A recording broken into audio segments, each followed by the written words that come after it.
뉴욕 증시 3대 지수가 하락 마감했습니다. 우리 시간으로 오늘 밤 발표되는 미국의 지난달 개인 소비 지출 물가지표에 초점이 맞춰진 가운데 앞서 나온 4분기 GDP 잠정치는 예상치를 밑돈 전분기 대비 3.2% 증가한 것으로 집계됐습니다. 비트코인 가격이 급등하면서 장중 6만 3천 달러를 돌파했습니다. 6만 달러 선을 넘어선 건 지난 2021년 11월 이후 처음으로 사상 최고가인 6만 9천 달러도 가시권에 두게 됐습니다. 팀쿡 애플 CEO가 생성형 AI에 막대한 투자를 진행 중이고 올해 안에 중대 발표가 있을 것이라고 밝혔습니다. 자율주행차 개발을 포기하고 AI에 집중할 것이란 보도가 나온 지 하루 만입니다. 정부가 제시한 전공의들의 업무 복귀 시한이 오늘 만료되면서 사법 처리 절차가 초읽기에 들어갔습니다. 일부 병원에서 복귀 조짐이 있지만 정부와 의료계의 강대강 대치는 이어지고 있습니다.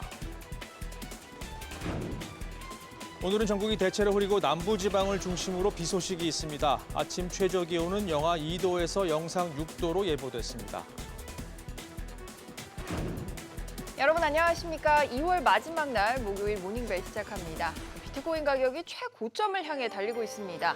밤사이 6만 3천 달러도 돌파했는데 이미 국내 원화 거래는 역대 최고가를 경신했죠. 어디까지 갈지 관심이 쏠립니다. 네, 애플 뉴스도 눈에 띄는데요. 어제 애플카 개발 포기 보도가 나왔는데 결국 AI에 집중할 것으로 보입니다. 잠시 뒤에 자세히 짚어보겠습니다. 자, 모닝벨은 유튜브에서도 라이브 시청이 가능합니다. 많은 시청 바랍니다. 그럼 증시 마감 상황부터 볼까요? 최주연 캐스터 자세히 전해주시죠. 네, 숨가쁘게 올라온 뉴욕 증시 이제 다시 변곡점에 놓였습니다. 오늘 저녁이면 나올 PCE 지수가 트리거가 될 텐데요. 증시 상승 추세가 이어질지 혹은 꺾일지 지켜봐야겠습니다. 오늘 3대 지수는 4분기 GDP 잠정치 결과가 PCE 발표에 대한 경계감을 키우면서 일제히 하락한 채 거래를 마쳤습니다. 다우 지수가 0.06% 떨어졌고 S&P 500 지수와 나스닥 지수가 각각 0.16%, 0.55% 떨어진 채 거래를 마쳤습니다. AI 모멘텀도 한동안 쉬어가는 모습입니다. 빅7 기업들이 대체로 힘을 내주지 못하고 있죠. 엔비디아도 고점에 대한 부담 속에 오늘도 1.32% 빠지면서 하락세를 이어갔고 알파벳이 최근 AI 성능 의혹이 나오면서 고전을 면치 못하고 있습니다. 오늘도 1.91% 떨어진 채 마감했습니다. 다만 애플은 오늘 생성형 AI 쪽에 막대한 투자를 하고 있다면서 올해 말이면 생성형 AI와 관련해 혁신적인 기능을 선보일 것이라고 밝힌 만큼 이 모멘텀이 시장에 좋게 작용할지 주목해봐야겠습니다. 테슬라는 다시 반등의 기회를 엿보고 있습니다. 애플의 애플카 중단 소식은 오히려 전기차 대장주인 테슬라의 호재로 작용하고 있는데요. 오늘 3거래일 연속 상승에 나섰습니다. 이제 세간의 관심은 모두 오늘 나올 PCE 지표에 쏠려 있는데요. 밤사이 발표된 4분기 GDP 잠정치는 인플레이션 상승 우려를 살짝 키웠습니다. 일단 이번 잠정치는 지난 속보치보다 0.1%포인트 하향 조정되긴 했지만 여전히 미국 경제는 강한 것으로 나타났습니다. 장기적으로 경제가 지속 가능한 최고 속도가 1.8%인 것을 고려했을 때 3.3%는 매우 높은 성장 속도죠. 또 무엇보다도 GDP에서 가장 눈여겨봐야 할 것은 소비 지출인데 이 소비 지출이 지난 속보치보다 증가한 3.0%로 나왔습니다. 기록적인 고금리 상황에도 사람들의 소비 행태는 타격을 받고 있지 않은데 강한 소비는 물가 상승 유발할 수 있는 요인이죠. 아울러 4분기 PCE 물가지수는 1.8%, 또 근원 PCE 물가지수는 2.1%로 나오면서 당초 예상했던 것보다 높게 산출됐습니다. 근원 PCE 지수가 지난 분기보다 높게 나온 것도 오늘 나올 1월 PCE 물가지수가 생각보다 더 높게 나올 수 있다는 가능성을 열어줬습니다. 한편 S&P 500은 어디까지 올라가는 걸까요? 이쯤에서 증시 방향성에 대해서 고민되시는 분들 많을 것 같은데요. 일단 단기적으로는 오늘 PCE 지표에 따라 시장 변동성이 굉장히 커질 수 있으며 또 현재 시장 분위기상 악재가 발생했을 때 지수가 10% 넘게 떨어지는 게 호재로 10% 오르는 것보다 훨씬 쉬울 것이라고 세븐스 리포트는 발표했습니다. 또 최근 국채 금리가 추세적으로 오르는 것을 봤을 때 내일 지표에 따라 이 추세가 증시에도 영향을 줄 수 있을 것이라는 분석이 나온 만큼 당분간 시장 움직임에 대비할 필요는 있겠습니다. 물론 장기적으로는 S&P 500이 6,000선까지 도달할 수 있다고 예측하는 월가 전문가들도 있습니다. AI 붐이 앞으로 더 거세질 것이라고 전망하기 때문인데요. 바클레이스 주식 전략가는 연말 6,050을 외쳤고 또 캐피털 이코노믹스도 AI 모멘텀으로 내년 말 S&P 500이 6,500까지 오를 수 있다고 점쳤습니다. 국채금리는 그래도 오늘 나온 지표를 잘 소화하면서 하락했습니다. 10년물 국채금리가 0.04%포인트 떨어졌고 2년물 국채금리도 0.06%포인트 하락했습니다. 국제유가 간의 오펙 플러스 감산 연장 소식에도 미국 원유 재고가 충분한 것으로 나타나면서 소폭 하락했습니다. WTI와 브렌트유는 각각 배럴당 78달러, 83달러에 거래됐습니다. 트렌딩한 스톡입니다. 오늘도 기업들의 실적 발표가 주가에 큰 영향을 미쳤는데요. 먼저 미국 대체육 회사 비욘드 미트입니다. 주가가 30% 이상 급등했습니다. 예상치를 웃도는 매출과 이익률이 크게 개선될 것이라는 전망 때문인데요. 비욘드 미트의 4분기 매출은 7,370만 달러로 시장 추정치인 6,670만 달러를 크게 상회했습니다.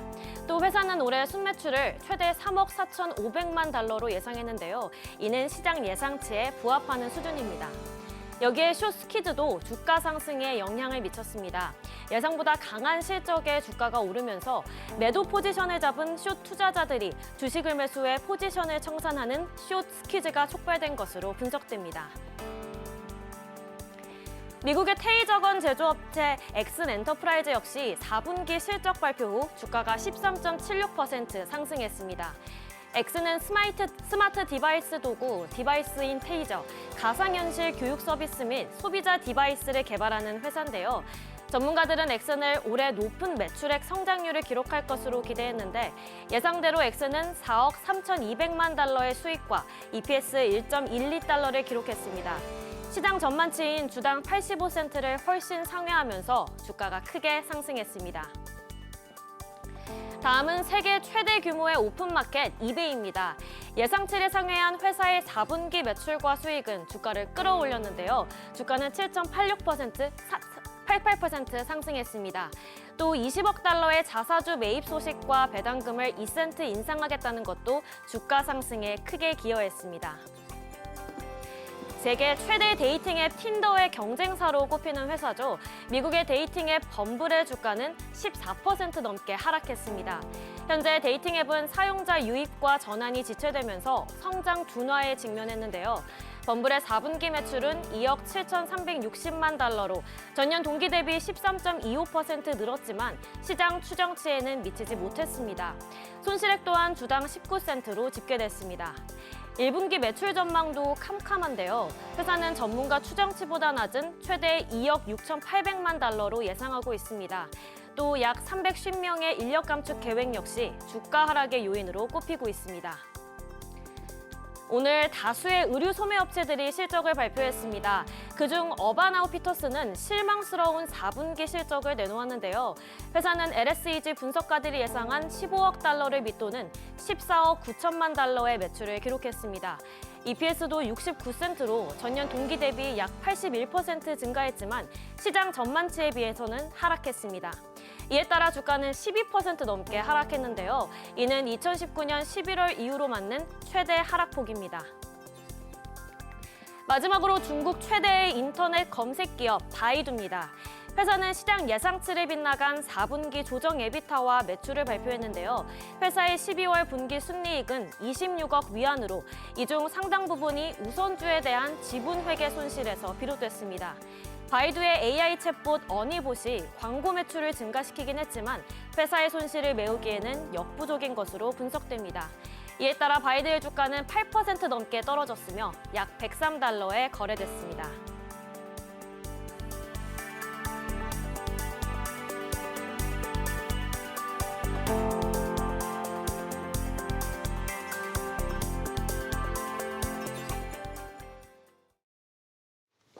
비트코인 가격이 파죽지세로 오르고 있습니다. 최근 2년 내 최고치인 6만 달러 선을 넘어서 6만 3천 달러를 돌파하면서 연일 급등하고 있는 모습인데요. 취재기자 연결해서 자세한 소식 살펴보겠습니다. 조슬기 기자. 네, 조슬기입니다. 지금 현재 비트코인 가격은 어떻습니까? 네, 글로벌 코인 시황 중개 사이트 코인마켓캡에 따르면 비트코인 가격은 조금 전 오전 6시 기준으로 24시간 전보다 6% 가까이 오른 6만 350달러 부근에서 거래되고 있습니다. 앞서 비트코인은 어제 오후 11시쯤 5만 7천 달러대 초반 부근에서 2시간 만에 5만 9천 달러대까지 뛰어오르며 6만 달러 돌파를 눈앞에 뒀습니다. 이어 매수세가 더 몰리면서 6만 달러 선을 뚫었고 이 기세를 이어가며 6만 3천 달러대로 뛰어올랐다가 6만 4천 달러대를 찍고 차익 매물이 쏟아져 현재 6만 달러 선을 유지 중입니다. 비트코인 가격이 연일 급등하면서 역사적 고점인 지난 2021년 11월 6만 9천 달러 선도 가시권에 두게 됐다는 평가입니다. 네, 왜 이렇게 오르는 건가요? 네, 업계에서는 최근의 급등 원인을 비트코인 현물 ETF에서 찾고 있습니다. 지난달 11일부터 거래를 시작한 비트코인 현물 ETF로 대규모 자금이 꾸준히 들어오면서 비트코인 현물 가격이 들썩이고 있다는 분석입니다. 여기에 비트코인 채굴량이 4년마다 절반씩 줄어드는 반감기가 오는 4월이나 5월 예상돼 큰 반등이 기대되고 있다는 부분도 이유로 꼽힙니다. 가상자산 전문가들은 이 비트코인이 6만 달러를 돌파하면서 가상자산 투자 심리를 자극할 것으로 전망하면서도 역사적 고점에 근접할수록 저항에 부딪힐 것으로 내다봤습니다. SBS 비즈 조슬기입니다.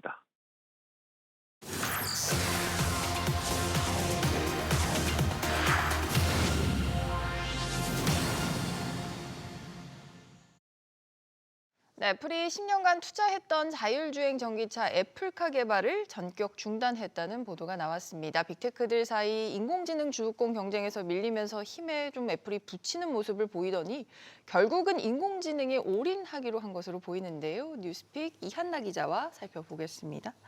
이 기자 지금 이제 보도가 나온 이후에 또 공교롭게 연례 주주총회가 있었는데 여기서 애플, 그러니까 팀 쿡 CEO가 인공지능과 관련해서 입장을 내놨다고요? 네, 맞습니다. 팀 쿡은 현지 시간 28일 열린 연례 주주총회에서 생성형 AI에 막대한 투자를 하고 있다면서 올해 안에 중대한 발표를 할 것이라고 밝혔습니다.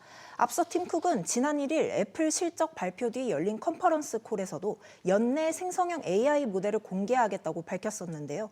이 때문에 연말에는 오픈 AI의 챗 GPT나 구글 제미나이에 대항할 경쟁 제품을 발표할 가능성이 높아 보입니다. 보도가 사실이라면 애플카 사업을 접은 이유가 결국은 인공지능에 조금 더 집중을 하겠다, 선택과 집중을 하겠다 이렇게 봐야겠어요. 네, 그렇습니다. AI 열풍이 거센 가운데 애플은 경쟁사들보다 뒤처져 있다는 평가를 받으면서 M7에서 빼야 한다는 얘기까지 나왔었죠. 또 애플카 사업에 참여했던 대다수 직원들을 AI 부서로 이동시킨 것만 봐도 그렇고요. UBS도 애플은 아마도 AI에 베팅을 거는 대신 전기차 사업을 폐기한 것으로 보인다고 분석했고요. 블룸버그 인텔리전스는 AI 수익 흐름의 장기적인 수익성 잠재력 그리고 전기차 시장을 고려할 때 애플의 자원을 자동차에서 생성 AI로 전환하는 것이 올바른 선택이라는 평가를 내놨는데요. 전기차 수요 둔화와 함께 시장 전망이 어두워지자 월가 테마도 전기차에서 AI로 옮겨간 만큼 애플도 이제 선택과 집중의 전략을 세운 것으로 보입니다. 10년 동안 그래도 전략 사업으로 했던 걸 접는 건데 시장의 반응은 어떨까요? 네, 지금은 단기적인 악재로 봐서 하락 마감했습니다. 뉴욕 증시에서는. 그런데 여기에 월가는 속속 그래도 애플 목표 주가를 올리고 있습니다. 이제 시장의 기대에 맞춰서 애플이 AI에서 얼마나 빨리 돈을 벌 수 있느냐가 문제인데요. 아직까지 애플은 아이폰이 매출의 절반을 넘고 하드웨어에서 대부분의 이익을 내고 있는 상황입니다. 현재 애플이 AI를 적용하고 있는 건 비전 프로의 손추적 기능과 애플워치의 심박수 알림 정도인데요. 때문에 단기적으로 애플이 AI로 돈을 벌 수 있는 가장 큰 가능성은 아이폰과 아이패드 등의 AI 기능을 더해서 판매하는 방식이 될 것으로 보이는데요. 연말에 팀 쿡이 AI로 어떤 매직을 보여줄지는 지켜봐야 하겠습니다. 알겠습니다. 오늘 뉴스픽 여기서 정리하죠. 잘 들었습니다. 세계 최대 모바일 전시회 MWC가 스페인 바르셀로나에서 진행 중이죠. 올해는 AI와 또 6세대 통신 기술이 가장 큰 화두인데요. 각국을 대표하는 기업들의 최신 전략을 오정인 기자가 현지 취재했습니다. 머리엔 헤드셋을, 손목엔 센서를 부착한 사람들이 조심스럽게 몸을 움직입니다. 실제로는 아무것도 없는 공간이지만 이들은 탁자 위 음식을 옮기거나 반려동물을 만지기도 합니다. 일본 통신사 NTT 도코모가 6G를 기반으로 선보인 필테크입니다. 6G 時代に新しいコミュニケーションを作ろうということで取り組みを始めまして、人間の感情や感覚、動作というものをセンシングして 스페인 통신사 텔레포니카도 확장현실, XR 헤드셋 기반의 몰입형 게임 기술 체험 공간을 마련했습니다. 상대방이 던진 공에 맞을 경우 조끼를 통해 공을 맞는 감각까지도 느낄 수 있습니다. 통신 제조사들도 6G 시대를 앞두고 새 먹거리 찾기에 나섰습니다. 핀란드의 노키아는 물류 산업과의 협력을 꾀하고 있습니다. 고성능 무선 연결을 제공해 전자상거래가 더 효율적으로 이뤄질 수 있도록 하겠다는 계획입니다. 지난해에 이어 올해도 부스를 가장 크게 연 화웨이 역시 다양한 솔루션들을 선보였습니다. 사람들이 밀집해 있어 통신 속도가 느려진 경우 속도를 끌어올릴 수 있는 부스트 모드, 물류에 부착해 위치를 추적할 수 있는 5.5G 패시브 IoT가 소개됐습니다. 화웨이 관계자는 지금까지는 속도에만 집중했다면 앞으로는 서비스 품질과 고객 체감 품질, 에너지 효율을 높이는 게 화두라고 강조했습니다. 스페인 바르셀로나에서 SBS 비즈 오정인입니다. 미국의 지난해 4분기 GDP 성장률이 지난달 발표된 속보치보다 0.1%포인트 낮은 3.2%로 집계됐습니다. 이는 시장 예상치였던 3.3%도 밑도는 수준입니다. 미 상무부는 민간 투자 부문이 하락세를 보였으나 소비 지출과 정부 지출이 하락분을 상쇄했다고 설명했습니다. 지난해 연간 성장률은 속보치와 같은 2.5%로 지난 2022년에 1.9%를 웃돌았습니다. 순다르 피차이 구글 CEO가 최근 발생한 AI 모델 제미나이의 이미지 생성 기능 오류에 대해 용납할 수 없는 일이라고 말했습니다. 미국 온라인 매체에 따르면 피차이 CEO는 직원들에게 보낸 이메일에서 문제가 있다며 이번 오류는 받아들일 수 없는 잘못된 것이라고 인정했습니다. 앞서 제미나이는 독일 나치군을 아시아 인종으로 묘사하는 등 잘못된 이미지를 생성한 바 있습니다. 기업의 인권과 환경 보호 의무를 부여하기 위한 유럽연합의 공급망 실사법 승인이 또 무산됐습니다. 현지 시간 28일 EU 27개국 상주 대표회의에서 기업의 지속 가능한 공급망 실사 지침 최종 타협안 승인을 위한 투표가 실시됐지만 13개 나라가 기권했고 한 곳은 반대표를 던져 부결됐습니다. 로이터 통신은 앞으로 2주 안에 돌파구가 마련되지 않으면 법안 승인이 오는 6월 6일 유럽의회 선거 뒤로 미뤄질 수 있고 폐기될 가능성도 있다고 보도했습니다. 중국 내 전기차와 하이브리드차 그리고 수소차 등의 판매 비중이 크게 늘어날 것이라는 전망이 나왔습니다. 중국 영자관영지 차이나 데일리에 따르면 중국 과학원 담당 연구원은 중국 신차 판매에서 이들 신에너지차의 비중이 올해 40%에서 내년에는 50%를 차지할 것으로 예상했습니다. 중국 자동차 공업협회 통계에 따르면 지난해 신에너지차의 판매 비중은 31.6%, 판매량은 949만 대에 달했습니다.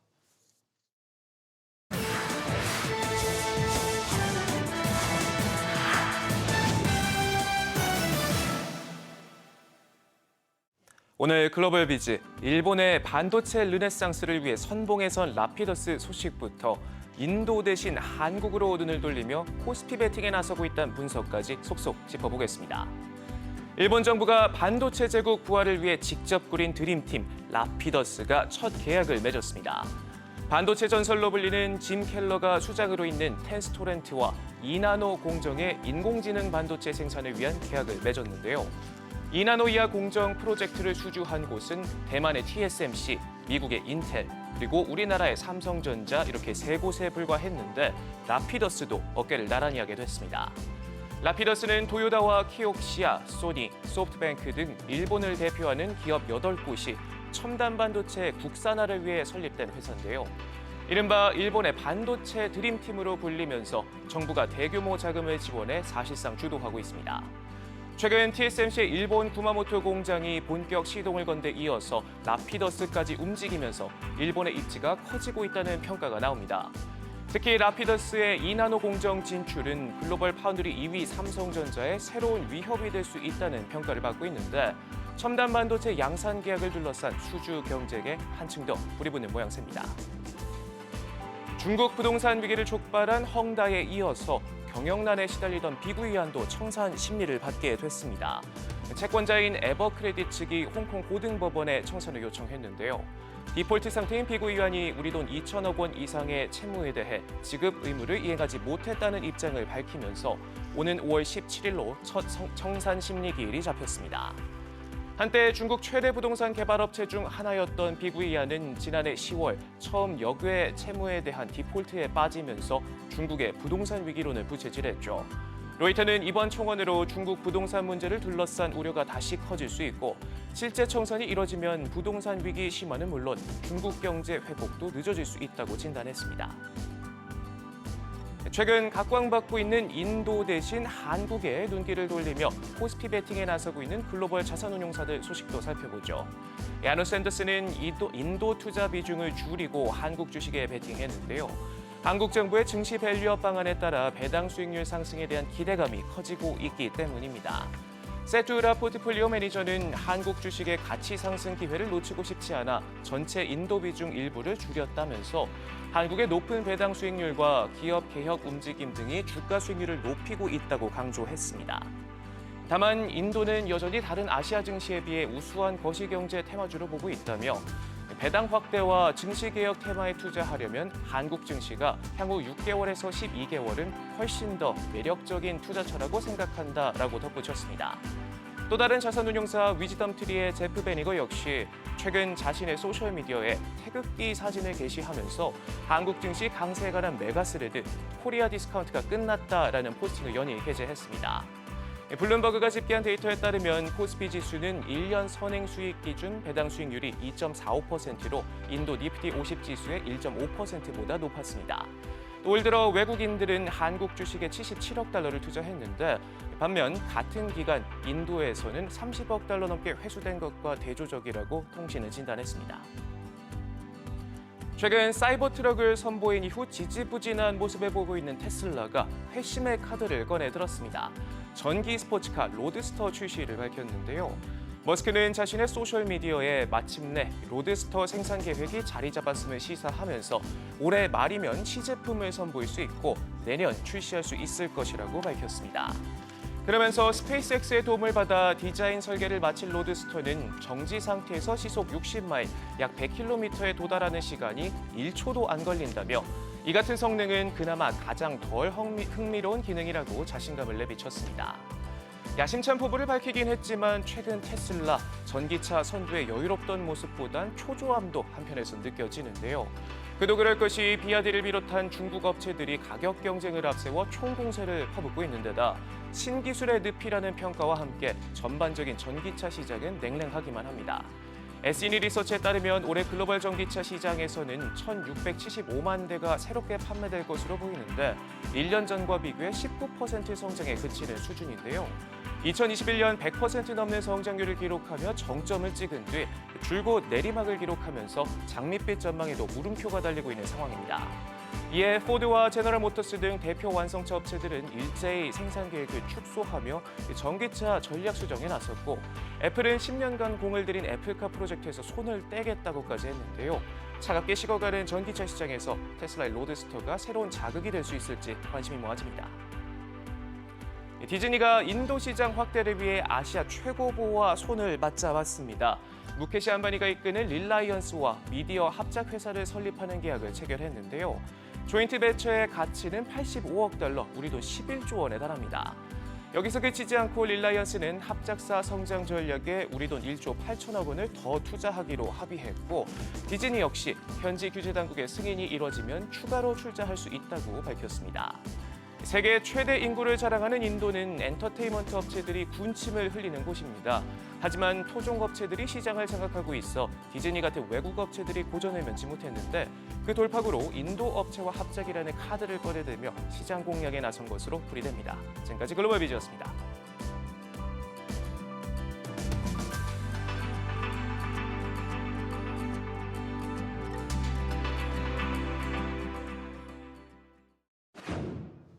계속해서 오늘 뉴욕 증시 흐름 분석해보고 전망과 전략까지 세워보겠습니다. 레몬 리서치 김민수 대표 전화로 연결돼 있습니다. 대표님 안녕하십니까? 네, 안녕하십니까? 네, 뉴욕 증시가 계속해서 숨고르기 장세를 이어가고 있습니다. 일단 물가 지표부터 좀 확인하자 이런 심리가 우세한 것 같은데 오늘 장 어떻게 보셨나요? 네, 오늘 시장은 대부분 약세 흐름들이었는데 시장에서는 그냥 비트코인과 그리고 또 기다리고 있는 PC 지표 가지고 약간 경계감이 좀 큰 상황에서 소외되는 모습들이 좀 이어졌다라고 보여줄 수 있을 것 같습니다. 그런 쪽에서 장중에 비트코인이 6만 4천 달러까지 터치하고 6만 달러대까지 또 다시 내려오다 보니까 그런 과정 쪽에서 물론 고가 영역이긴 하지만 그래도 시장 분위기는 좀 단기 과열됐다는 분위기도 좀 살짝 나온다고 보여지고 있는데요. 그런 쪽에서 아무래도 어떤 자금의 쏠림들이 관심이 높아지다 보니까 그에 따른 분위기로 계속 또 보여지는 분위기가 아닌가 생각되고 있고요. 그런 흐름들과 함께 발표됐던 4분기 GDP 성장률이 3.2%. 그래서 나왔던 항목 쪽에서 미국을 좀 챙겨볼 수 있는 민간 투자나 정부 지출, 개인 소비 모두 생각보다 좀 위축됐다라는 쪽으로 바라보고 있는데 워낙 지난 3분기가 4.9 정도까지 깜짝 서프라이즈한 성장률을 보였던 만큼 당연히 좀 식어가겠죠. 그에 따른 흐름들이 시장의 분위기를 어떻게 만드는지도 좀 앞으로 체크해야 할 분위기라고 봐야 할 것 같고요. 과열이 시키는데 이걸 경기 침체라고 볼 수는 없기 때문에 이런 부분들의 변화도 한번 같이 확인해야 되지 않나 생각되고 있고요. 특히 미국 시장에서는 애플은 0.6% 하락하면서 비전 프로의 수요가 좀 줄었다라고 하는 거밍치의 언급이 주가에 아무래도 영향을 좀 끼쳤다고 봐야 될 것 같고 어제 또 파장을 일으켰던 애플카 관련된 쪽의 애플카 개발의 중단 소식으로 인해서 테슬라는 오히려 반사이익이다라는 쪽에서 1% 가까이 상승세를 보이는 그런들도 같이 눈길이 끌었다라고 보여집니다. 특히 어제는 국내 쿠팡 같은 경우 거의 8% 가까이 주가가 상승해서 마감했는데요. 매출은 20% 늘었고 창사 첫 흑자다라는 쪽에서 오히려 어떤 기대감을 좀 높이는 모습들이 같이 나오지 않았나 생각되고 있고 특히 그동안 좀 강했던 반도체 주식과 함께 이어졌던 AI와 관련된 반도체 인프라 쪽의 여러 가지 종목들은 생각보다 좀 조정을 받으면서 필라델피아 반도체 지수도 한 1% 가까운 하락세로 마감을 했습니다. 네. 앞서 짚어주신 대로 지금 비트코인이 폭풍 랠리를 펼치고 있습니다. 장중 6만 3천 달러 뚫고 올라갔고 전고점을 향해서 계속해서 올라갈 거다 이런 전망들이 나오고 있는데 지금이라도 들어가야 되는 건가요? 어떻게 보세요? 네, 항상 주가가 올라가게 되거나 가격이 올라가게 되면 이제 관심을 갖는 건 당연한 현상인 것 같은데요. 그런 관점에서 지금 한때 지금 2022년 11월 달에 가상자산 시총 8천 달러까지 축소되다가 이제 다시 2조 달러가 넘어가면서 8천억 달러죠. 예, 그러면서 시장의 분위기는 계속 어떤 추가 상승에 대한 관심이 상당히 높아지고 있는 상황들로 보여지는데요. 두 가지 요인이 크다고 봐야 될 것 같습니다. 첫 번째는 반감기가 들어온다. 그러면 이제 반감기 끝나고 4년마다 찾아오는 반감기 끝나고 바로 가격은 거의 뭐 수십 배씩 상승했다라고 하는 흐름들이 이어지다 보니까 이번에도 그런 케이스가 나오지 않겠느냐 안쪽에서 4월부터 들어가는 반감기에 따른 기대감들이 좀 커진다고 봐야 될 것 같고요. 그와 함께 또 지금 ETF 승인, 그래서 선물 ETF 승인이 받기 나서부터 블랙락이나 피델리티 같은 쪽에서의 직접적인 매수세가 좀 들어오기 시작한다라는 부분들이 아무래도 직접 수요와 연관된 부분이다라는 쪽에서 기대감이 좀 높은 모습들이고 게다가 또 이더리움은 지금 현재 한 10개 기관 쪽에서 ETF 신청을 대기한 상황들이고 어떤 SEC에서 5월달 정도면 승인할 것이다 라는 기대감도 있다 보니까 호재는 상당히 만발한 상황들입니다. 그런 쪽에서 일단 관심은 갖는 건 맞겠지만 지금 단기 가격의 흐름을 보게 되면 약간 오버슈팅이 살짝 나왔다가 좀 주춤하는 모습들이기 때문에 당분간은 조금 좀 정체된 모습들을 보이지 않나 하는 생각이고요. 여기서 쫓아간다고 하더라도 비트코인 6만 달러 이상으로 들어가기보다는 살짝 어떤 좀 경계감이 커서 나오는 매물들의 동향들을 보고 좀 짧게 다시 타임을 누릴 때가 아닌가 생각이 들고 있습니다. 그렇군요. 자, 국내 증시 흐름도 좀 보죠. 사흘 만에 어제 코스피가 상승 마감했습니다. 이제 3.1절 연휴를 앞두고 있는데 3월 이제 개장이 되지 않습니까? 이후 전략 어떻게 세워야 될까요? 네, 연휴가 있고요. 또 3월 달부터 또 연준이나 아니면 또 시장에서 확인해야 될 지표들이 좀 많다 보니까 시장에 대한 고민도 커질 걸로 보여지고 있습니다. 당장은 내일 PC 지표, 그리고 또 3월 초에 발표될 고용 지표, 그리고 또 이어질 FOMC 회의 이런 쪽에서 나올 수 있는 변화, 특히 3월 FOMC 회의 같은 경우는 앞으로 지금 올해에 대한 여러 가지 금리와 관련된 부분에 대한 시그널을 여러 가지 줄 것으로 보여지고 있다. 한 쪽에서 정도표와 관련된 사항들 좀 체크할 부분들이 높다는 쪽에서 아무래도 시장에 대한 부담감과 관심과 여러 가지 변화가 좀 커질 걸로 보여지고 있는데 또 3월 5일이죠. 슈퍼 화요일이라고 불리는 최대 규모의 예비 선거 쪽에서도 미국 대선과 관련된 쪽 관심이 높은 상황들이고요.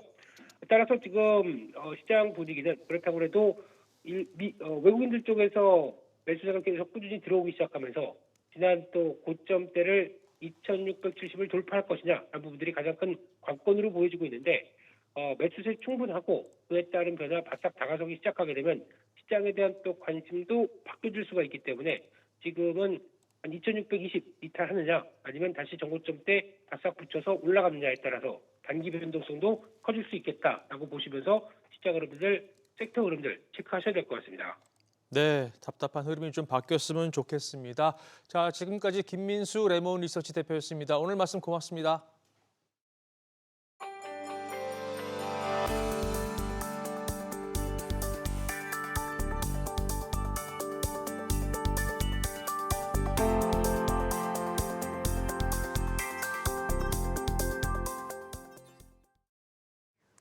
글로벌 이슈를 통해 투자 전략을 세워보는 글로벌 리치 시간입니다.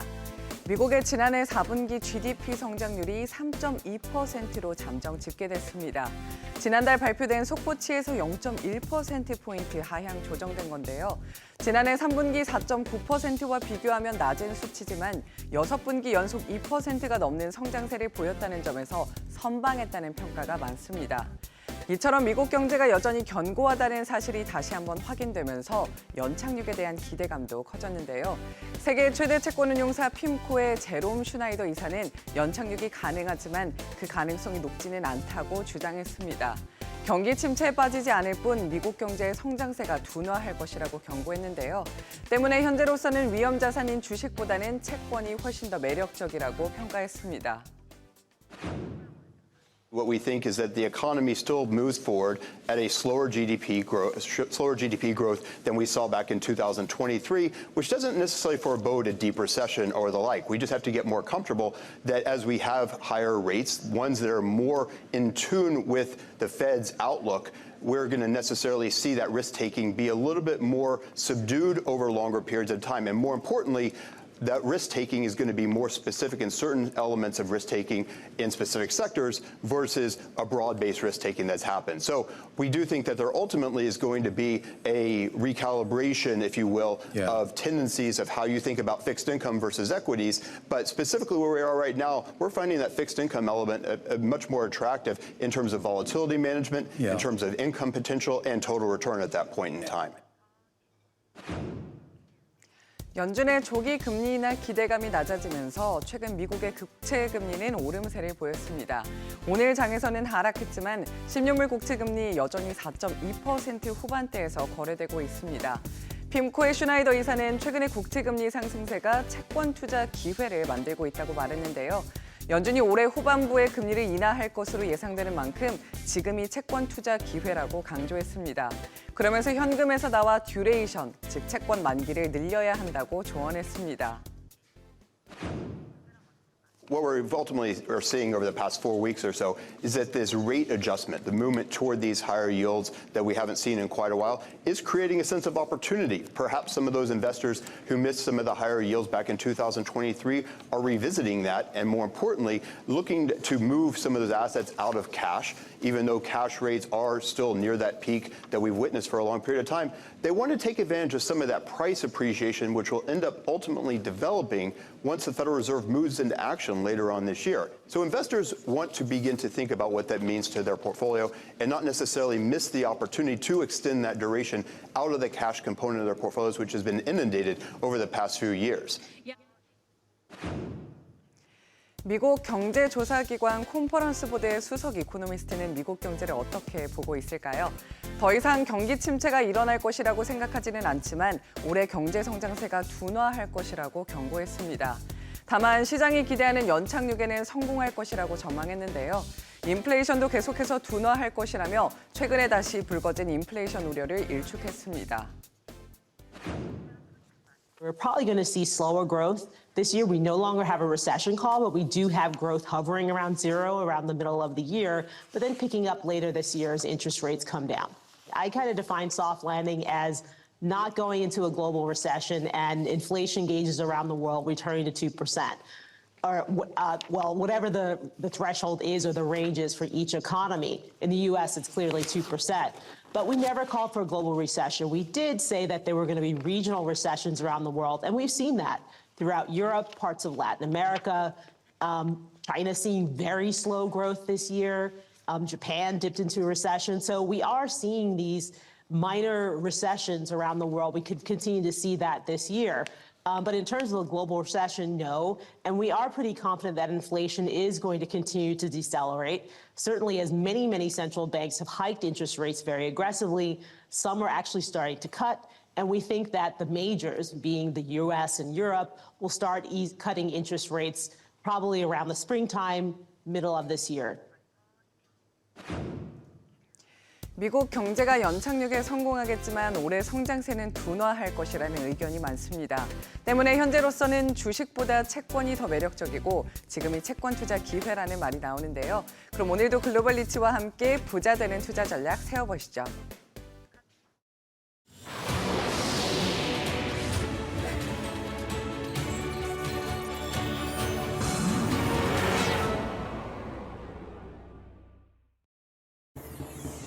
뉴욕 증시 3대 지수가 하락 마감했습니다. 우리 시간으로 오늘 밤 발표되는 미국의 지난달 개인 소비 지출 물가 지표에 초점이 맞춰진 가운데 앞서 나온 4분기 GDP 잠정치는 예상치를 밑돈 전분기 대비 3.2% 증가한 것으로 집계됐습니다.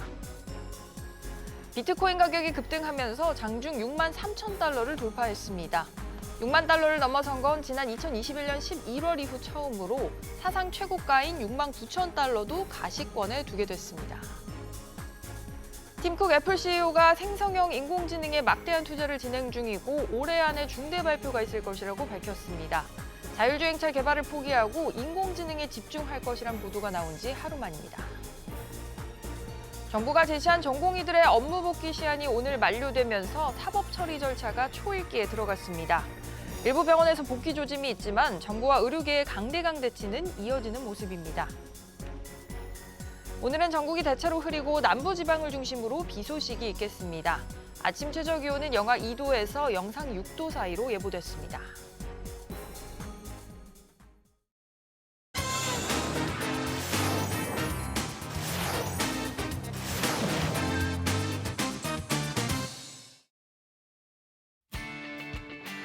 조선일보는 가상자산 전체 시가총액이 2조 달러를 돌파했다고 보도했습니다. 세계 가상자산 정보업체 코인마켓에 따르면 현지 시간 27일 가상자산 시가총액은 2조 1,500억 달러를 기록했습니다. 이는 엔비디아의 시총도 뛰어넘는 수준으로 이 수치가 2조 달러를 넘어선 것은 2년여 만입니다. 시가총액의 절반을 차지하는 비트코인이 최근 한 달 새 30% 이상 오르자 시장 전반에 활기가 돌고 있습니다. 29일 비트코인 가격은 6만 3천 달러로 넘어섰습니다. 블룸버그 통신은 지난달 11일 미국에서 거래를 시작한 비트코인 현물 상승 지수 펀드 ETF에 61억 달러가 순유입되면서 비트코인 수요가 확대되고 있다며 곧 있을 것으로 예상되는 발행량이 절반으로 줄어드는 반감기가 낙관적인 분위기를 더하고 있다고 전했습니다. 한국경제신문은 미국 주식에 투자하는 서학 개미들이 올 들어 엔비디아와 미국 장기채, 배당 테마형 상장 지수펀드 ETF를 집중 매수하고 있다고 보도했습니다. 국내 상장된 미국 반도체 ETF 가운데 올 들어 개인 투자자가 가장 많이 사들인 종목은 에이스 미국 빅테크 탑7 플러스로 집계됐습니다. 개인 투자자 순매수액이 431억 원에 달했습니다. 또 AI 반도체 기업 엔비디아의 비중이 높은 코덱스 미국 반도체 MV와 타이거 미국 필라델피아 반도체 나스닥도 각각 423억 원, 344억 원을 담아 순매수 상위를 기록했습니다. 수익률도 22.7%, 13.31%로 매우 높았습니다. 미국 장기채 ETF에도 투자금이 몰렸습니다. 올 들어 개인 투자자는 에이스 미국 30년 국채 액티브와 타이거 미국채 30년 스틸 액티브를 각각 1,244억 원, 711억 원 순매수했습니다. 다만 연준의 기준금리 인하 시점이 늦어질 것이란 전망에 따라서 두 상품은 최근까지 7.28%, 11.29%의 손실을 기록했습니다. 전문가들은 불어난 손실을 줄이기 위해 기초 자산을 보유한 상태에서 그 기초 자산을 특정 가격에 살 수 있는 권리, 콜옵션을 높은 가격에 매도하는 커버드코 상품에 분산 투자해야 한다고 조언했습니다. 한국경제신문은 또 가치 투자의 대가로 알려진 세스 클라만이 이끄는 헤지펀드 바우포스트 그룹이 포트폴리오 분살 빼기를 추진했다고 보도했습니다. 바우포스트 그룹은 작년 4분기 대대적인 리밸런싱을 단행했습니다. 32개 종목 중에 9개 종목을 전량 매도했고 추가 매수한 종목은 3개에 그쳤으며 신규 투자한 종목도 없었습니다. 클라만은 작년 3분기까지 포트폴리오 내 비중이 가장 컸던 미국 종합 물류기업 베리티브 332만여 주를 모두 털어냈습니다. 할인 유통업체 달러 제너럴 지분도 전량 매각하고 무선 주파수 솔루션 업체인 포보 지분도 모두 매도했습니다. 클라만은 딱 3종목만 추가 매수했는데요. 정보서비스 제공업체인 클라이베이트 지분을 300만 주 샀고 엔지니어링 컨설팅 업체인 제이커 솔루션 지분도 24만 주 추가 매입, 또 세계 수면장애 치료제 1위 업체인 미국 제즈파마슈틸커스 지분도 16만여 주 더 사들였습니다. 다음으로 중앙일보 보겠습니다. 중앙일보는 한국을 찾은 마크 저커버그 메타 CEO와 국내 주요 기업인들과의 만남을 정리해 보도했습니다. 점심은 조주환 LG전자 CEO, 저녁은 이재용 삼성전자 회장, 티타임은 스타트업과 저커버그 CEO 어제 굉장히 바빴습니다. 저커버그 CEO는 LG전자 경영진들과 만나 오찬을 함께하며 MR 사업 전략과 차세대 기기 개발을 논의했습니다. 지주사 권봉석 부회장과 저커버그가 만난 만큼 MR기기 부품 등 LG그룹 차원의 협력에도 눈길이 쏠립니다. 저커버그 CEO는 또 저녁에 이재용 삼성전자 회장과 삼성 영빈관 승지원에서 비공개 만찬을 했습니다. 삼성전자는 가상현실 기기는 구글과 협력하는 만큼 만찬 석상 주제는 양사의 AI 반도체 협력일 것으로 관측됩니다. 동아일보는 연초부터 이색적인 상장지수 펀드 ETF들이 대거 등장하고 있다고 보도했습니다. 올해 들어 상장된 ETF만 총 23개로 일주일당 3개꼴로 새로운 상품이 출시됐습니다. 신상 ETF 중에서도 최초의 수식어가 붙은 이색 ETF들이 대거 등장해 눈길을 끌고 있는데요. 투자의 귀재로 불리는 워런 버핏의 투자 자산을 추종하는 ETF, KB스타 버크셔 포트폴리오 탑10부터 신규 IPO 기업 공개 기업을 대상으로 투자하는 ETF, 유니콘 포스트 IPO 액티브가 출시됐습니다.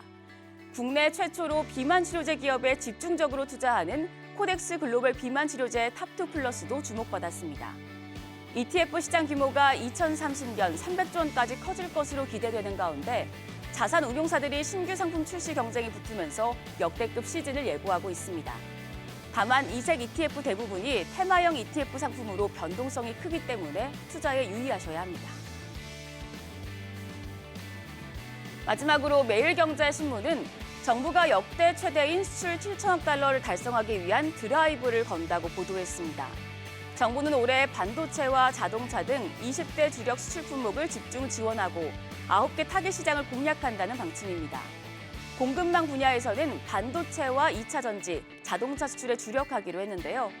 반도체는 고부가 가치화에 힘쓰면서 수출 1,200억 달러 이상 올리고 2차 전지는 품목을 다변화하기 위한 차세대 배터리 개발과 인력 양성 등에 집중할 계획입니다. 자동차는 전기차를 중심으로 생산 능력을 확대하고 산업 생태계 전환의 속도를 내기로 했습니다. 아울러 정부는 미국과 아세안, 중국을 주력 시장으로, 유럽연합과 중동, 일본을 전략 시장, 인도와 중남미, 독립국가연합을 신흥 시장으로 나눠 시장 개척 효과를 극대화하겠다는 구상입니다. 지금까지 조간 브리핑이었습니다.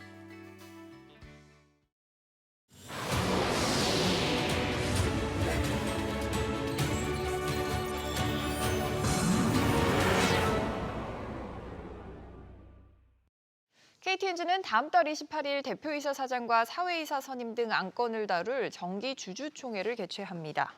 KT엔진 관계자는 정당한 주주권 행사를 항상 존중한다면서 이번 주총회도 주주 제안의 취지를 존중해 이견 없이 주주 제안 안건을 모두 상정하기로 했다고 전했습니다. 앞서 KT엔진 사장 후보 추천위원회는 방경만 총괄 부문장을 대표이사 사장 후보로 결정하고 이사회에 추천했습니다. 하이브가 SM엔터테인먼트 주식 86만 8,948주를 1,043억 원에 추가 취득한다고 공시했습니다. 추가 취득 후 하이브의 SM엔터테인먼트 지분율은 12.6%로 주식 취득 예정일은 다음 달 7일입니다. 하이브는 이번 주식 취득의 목적을 이수만의 풋 옵션 행사에 따른 주식 취득이라고 밝혔습니다. 오늘은 전국이 대체로 흐리고 충청 이남 지역에는 곳곳에 비 소식이 있겠습니다. 아침 최저 기온은 영하 2도에서 영상 6도, 낮 최고 기온은 6도에서 10도 사이로 평년과 비슷하겠습니다. 오후부터는 바람이 강하게 불면서 차츰 쌀쌀해지겠습니다.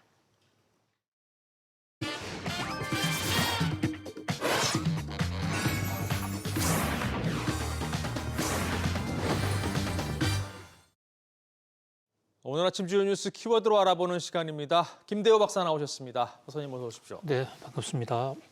첫 번째 키워드 확인하시죠. 반감기의 마술, 비트코인 가격이 한때 6만 4천 달러도 터치를 했습니다. 시장의 기대감이 굉장히 지금 커져 있는 상황인데 이게 이렇게 파죽지세로 오르는 이유가 반감기가 올해 예정돼 있다라는 분석 때문인데요. 반감기가 이렇게 큰 호재인가요? 네, 비트코인 가격이 그야말로 폭발하고 있습니다. 아직까지 2021년에 전 고점에는 못 미쳐 있지만은 지금 앵커님 말씀하신 대로 밤사이에 6만 4천 달러도 터치를 했어요. 비트코인 한 개에 6만 4천 달러. 비트코인 가격을 생각할 때마다 저는 지금으로부터 14년 전인 2010년 5월 22일을 다시 한번 생각하게 됩니다.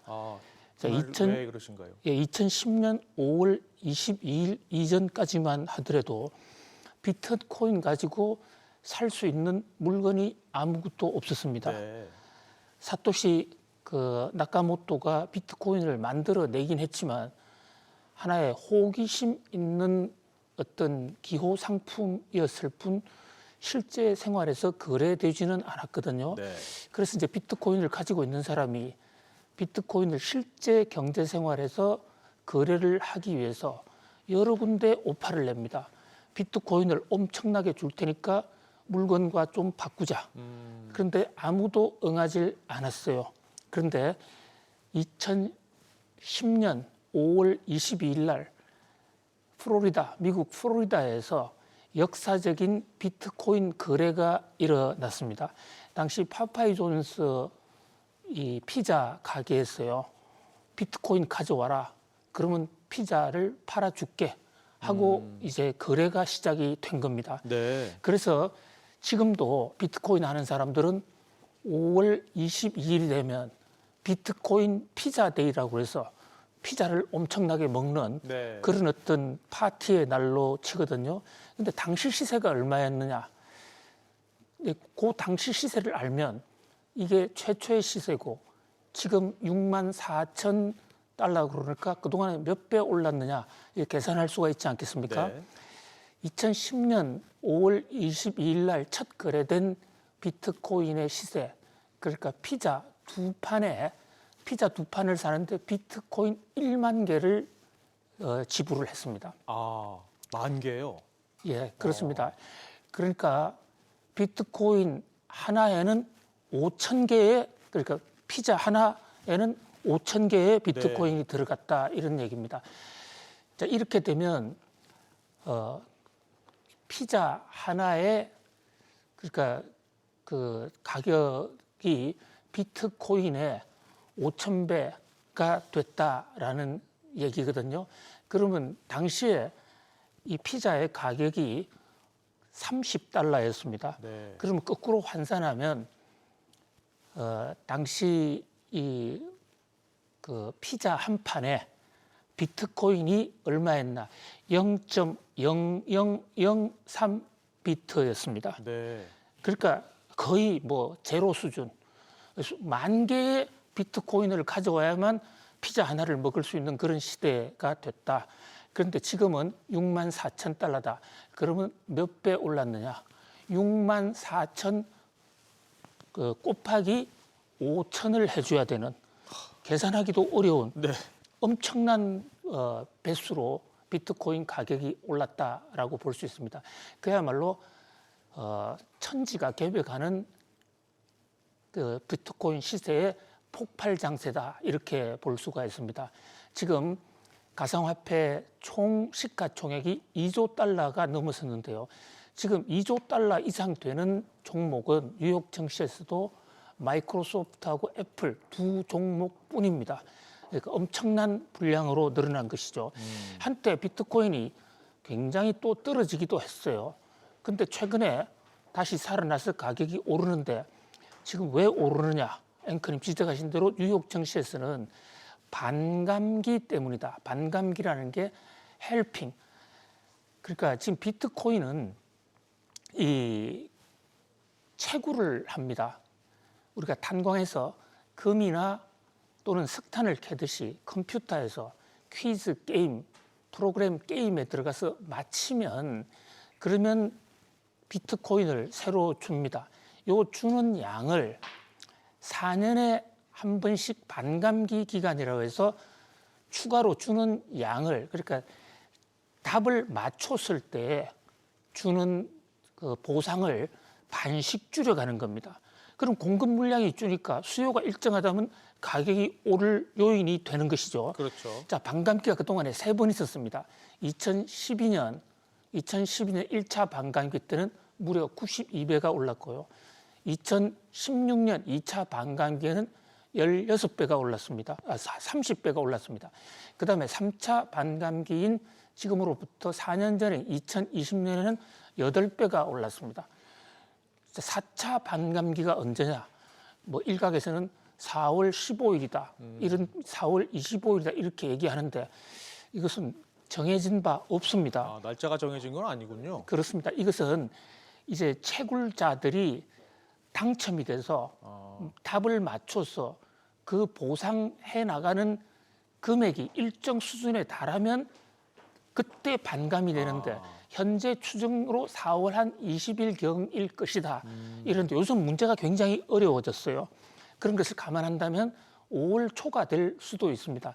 그러나 4월 달이냐 5월 달이냐 별로 중요하지 않은 게 이 반감기라는 말만으로도 지금 공급이 줄 것이다. 근데 실제로 공급이 줄어드는 건 아니에요. 공급은 그대로고 추가로 주는 보상액이 좀 줄어든다. 네. 이렇게 볼 수가 있는데요.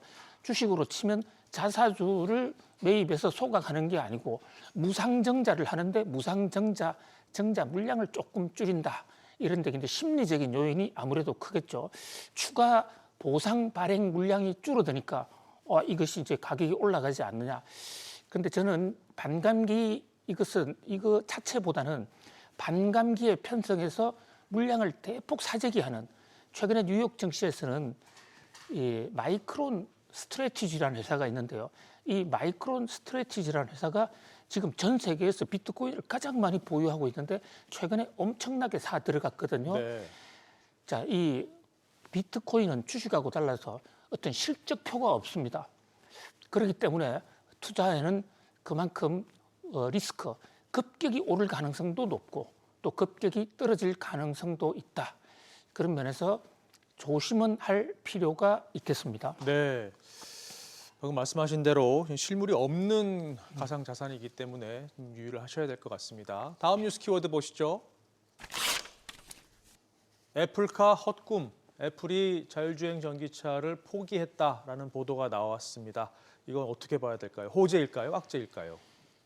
예, 이 애플카 세계 최대 IT 기업인데요. 애플의 오랜 꿈은 전기차였습니다. 이것은 이미 사망한 창업자 스티브 잡스의 꿈이었어요. 네. 애플의 발전 단계를 보면요.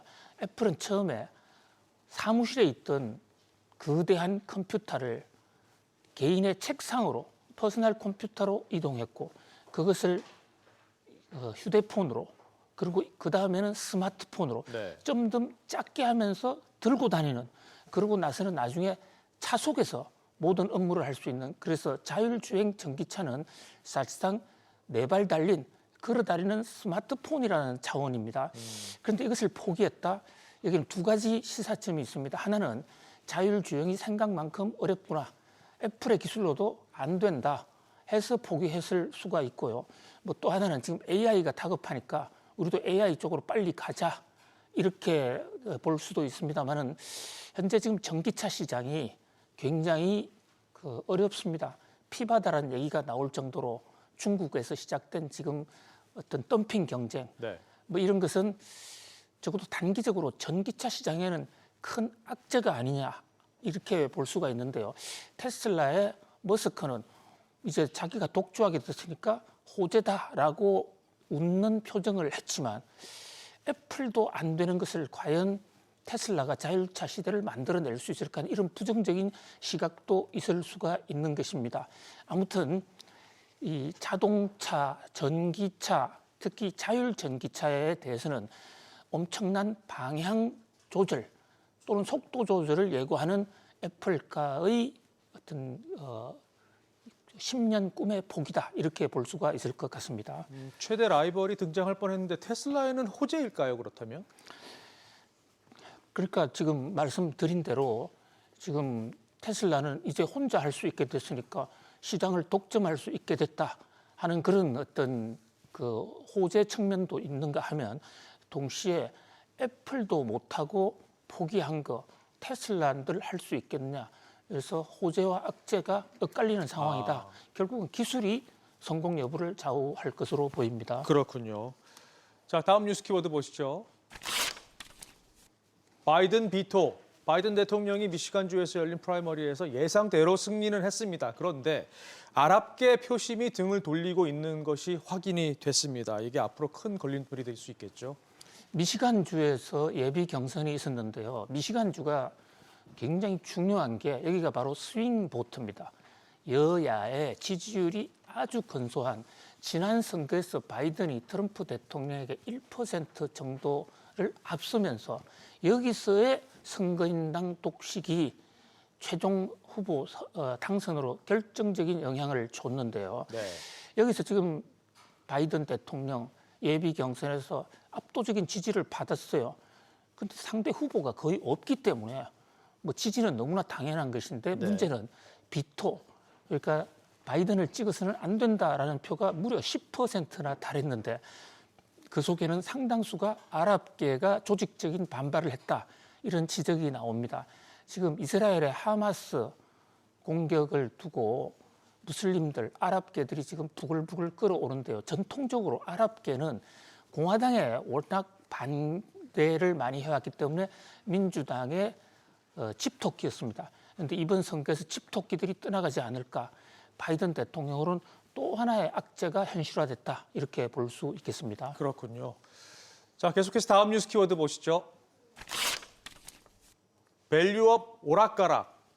시장에 실망감을 안겨준 기업 밸류업 프로그램. 이 뒷말이 지금 계속해서 나오고 있는데 이걸 정부 당국자가 또 논란을 만들고 있는 것 같습니다. 앞서 참여하지 않는 기업들에는 페널티를 주지 않겠다고 했는데 어제 이복현 금감원장이 기준에 미달하면 시장에서 퇴출시킬 수 있다. 이렇게 얘기를 하면서 논란이 되고 있어요. 네, 정권 시장에서의 최대 악재는 불확실성, 오리무중입니다. 그런데 지금 정부가 금융위원회는 그 밸류업 안 해도 아무런 페널티가 없다라고 불과 지난 월요일 날 얘기했어요. 네. 그런데 금융감독원장은 상장 폐지하는 방안을 검토하고 있다.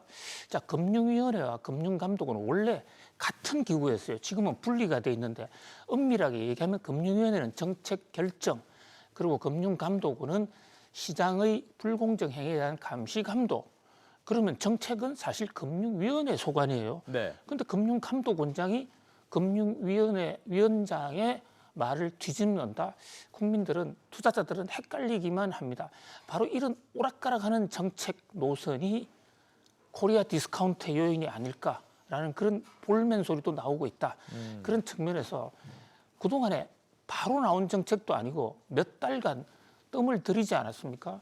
그럼 마스터 플랜, 장단기 플랜을 만들어 놓고 단계적으로 체계 있게 오락가락하지 않고 펴나가는 그런 어떤 일관성 있는 정책이 매우 중요하다라고 할 수 있겠습니다. 그렇죠.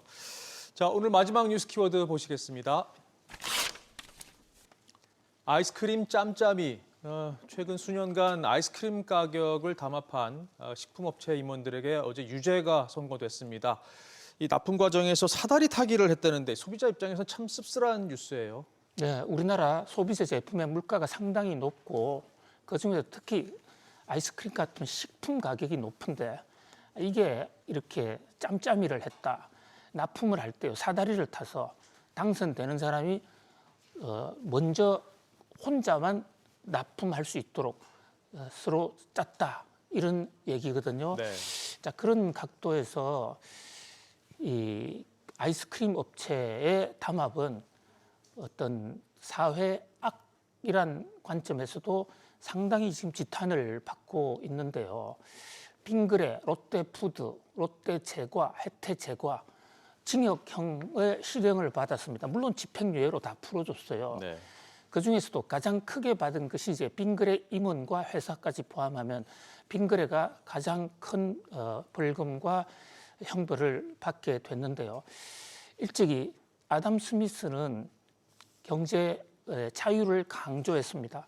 보이지 않는 손에 다 맡겨라. 그런데 무조건 맡긴다는 게 결코 아닙니다. 그러니까 담합이나 어떤 독점이 없는 상태에서의 자율 경쟁을 얘기했거든요. 그러니까 담합은 아담 스미스도 있어서는 안 될 범법, 자유시장 경제를 파괴하는 행위다. 이게 미국 같은 사회라면요, 벌금 2억 원으로 끝날 문제인가? 그런 면에서 공정거래위원회나 법원의 처벌도 너무 가볍다. 그야말로 솜방망이 같아. 이런 지적이 나오고 있는데요. 우리가 정말로 자유경쟁 체제로 자유시장 경제로 가기 위해서라도 이런 시장 파괴적인 요소에 대해서는 팔본세고나는 그런 어떤 사회적인 어떤 합의가 있어야 되지 않을까 생각을 해봅니다. 네. 자, 지금까지 오늘 주요 뉴스 키워드 알아봤는데요. 다시 한번 보실까요? 반감기의 마술, 애플카 헛꿈, 바이든 비토, 밸류업 오락가락, 그리고 아이스크림 짬짬이까지 짚어봤습니다. 박사님, 오늘도 도움 말씀 고맙습니다.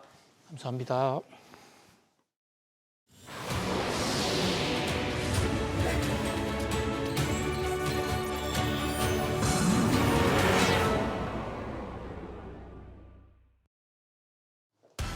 뉴욕 증시 3대 지수가 하락 마감했습니다. 우리 시간으로 오늘 밤 발표되는 미국의 지난달 개인 소비 지출 물가 지표에 초점이 맞춰진 가운데 앞서 나온 4분기 GDP 잠정치는 예상치를 밑돈 전분기 대비 3.2% 증가한 것으로 집계됐습니다.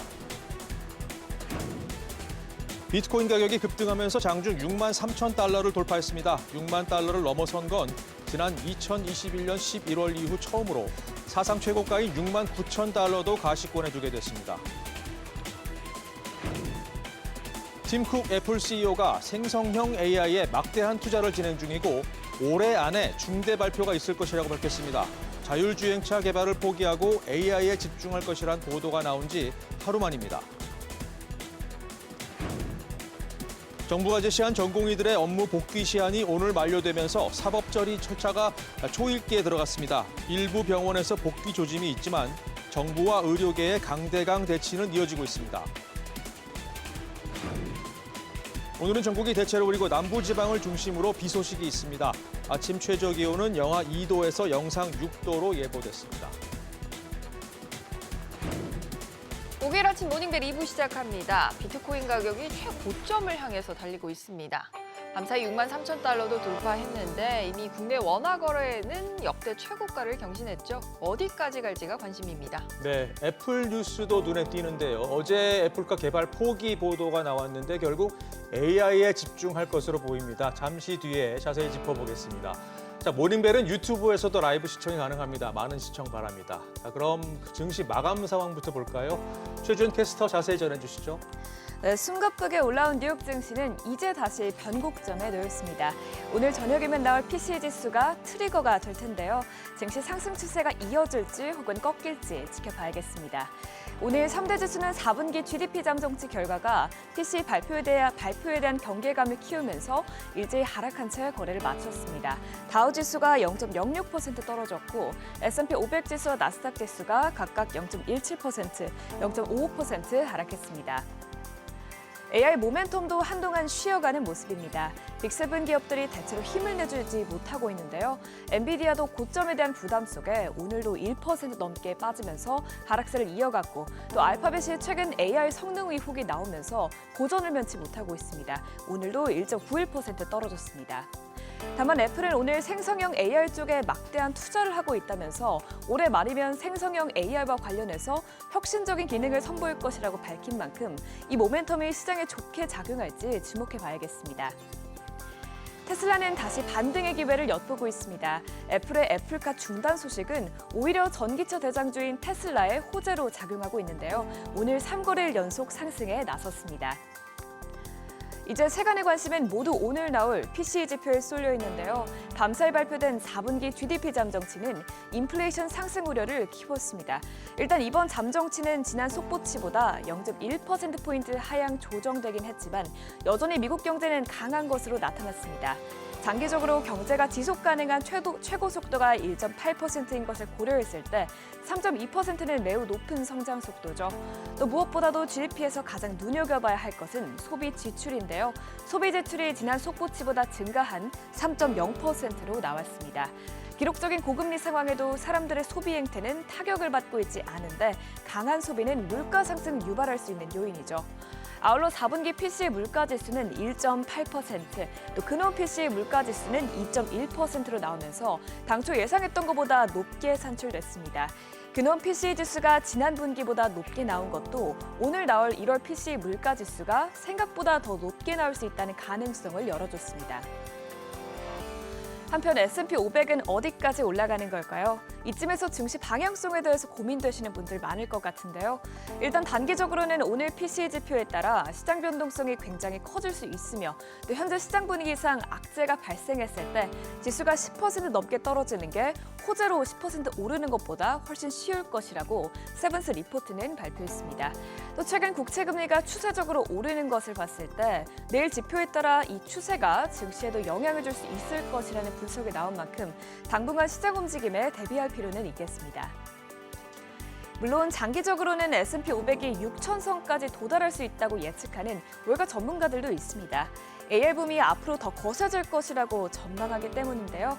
바클레이스 주식 전략가는 연말 6,050을 외쳤고 또 캐피털 이코노믹스도 AI 모멘텀으로 내년 말 S&P 500이 6,500까지 오를 수 있다고 점쳤습니다. 국채금리는 그래도 오늘 나온 지표를 잘 소화하면서 하락했습니다. 10년물 국채금리가 0.04%포인트 떨어졌고 2년물 국채금리는 0.07%포인트 떨어졌습니다. 국제유가는 오펙 플러스 감산 연장 소식에도 미국 원유 재고가 충분한 것으로 나타나면서 소폭 하락했습니다. WTI와 브렌트유는 각각 배럴당 78달러, 83달러에 거래됐습니다. 트렌딩 핫스톡입니다.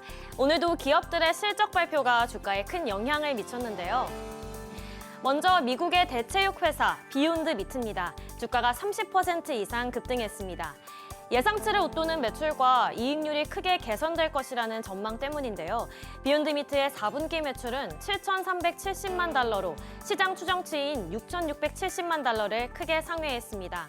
또 회사는 올해 순매출을 최대 3억 4,500만 달러로 예상했는데요. 이는 시장 예상치에 부합하는 수준입니다. 여기에 숏스퀴즈도 주가 상승에 영향을 미쳤습니다. 예상보다 강한 실적에 회사의 주가가 오르면서 매도 포지션을 잡은 숏 투자자들이 주식을 매수해 포지션을 청산하는 숏스퀴즈가 촉발된 것으로 분석됩니다. 미국의 테이저건 제조업체 엑슨 엔터프라이즈 역시 4분기 실적 발표 후 주가가 13.76% 상승했습니다. 엑슨은 스마트 디바이스 도구, 디바이스인 테이저, 가상현실 교육 서비스 및 소비자 디바이스를 개발하는 회사인데요. 전문가들은 엑슨을 올해 높은 매출액 성장률을 기록할 것으로 기대했는데 예상대로 엑슨은 4억 3,200만 달러의 수익과 EPS 1.12달러를 기록했습니다. 시장 전망치인 주당 85센트를 훨씬 상회하면서 주가가 크게 상승했습니다. 다음은 세계 최대 규모의 오픈마켓 이베이입니다. 예상치를 상회한 회사의 4분기 매출과 수익은 주가를 끌어올렸는데요. 7.88% 상승했습니다. 또 20억 달러의 자사주 매입 소식과 배당금을 2센트 인상하겠다는 것도 주가 상승에 크게 기여했습니다. 세계 최대 데이팅 앱 틴더의 경쟁사로 꼽히는 회사죠. 범블의 주가는 14% 넘게 하락했습니다. 현재 데이팅 앱은 사용자 유입과 전환이 지체되면서 성장 둔화에 직면했는데요. 범블의 4분기 매출은 2억 7,360만 달러로 전년 동기 대비 13.25% 늘었지만 시장 추정치에는 미치지 못했습니다. 그러면서 손실액 또한 주당 19센트로 집계됐습니다. 1분기 매출 전망도 캄캄한데요. 회사는 전문가 추정치보다 낮은 최대 2억 6,800만 달러로 예상하고 있습니다. 또 약 310명의 인력 감축 계획 역시 주가 하락의 요인으로 꼽히고 있습니다. 오늘 다수의 의류 소매업체들이 실적을 발표했는데요. 그중 어반 아웃피터스는 다소 실망스러운 4분기 실적을 내놓았습니다. 회사는 LSEG 분석가들이 예상한 15억 달러를 밑도는 14억 9천만 달러의 매출을 기록했습니다. EPS도 69센트로 전년 동기 대비 약 81% 증가했지만 시장 전망치에 비해선 하락했습니다. 이에 따라 주가는 12% 넘게 떨어졌는데요. 이는 2019년 11월 이후로 맞는 최대 하락폭입니다. 마지막으로 중국 최대의 인터넷 검색 기업 바이두입니다. 회사는 시장 예상치를 빗나간 4분기 조정 에비타와 매출을 발표했는데요. 회사의 12월 분기 순이익은 26억 위안으로 이 중 상당 부분이 우선주에 대한 지분 회계 손실에서 비롯됐습니다. 바이두의 AI 챗봇 어니봇이 광고 매출을 증가시키긴 했지만 회사의 손실을 메우기에는 역부족인 것으로 분석됩니다. 이에 따라 바이두의 주가는 8% 넘게 떨어졌으며 약 103달러에 거래됐습니다.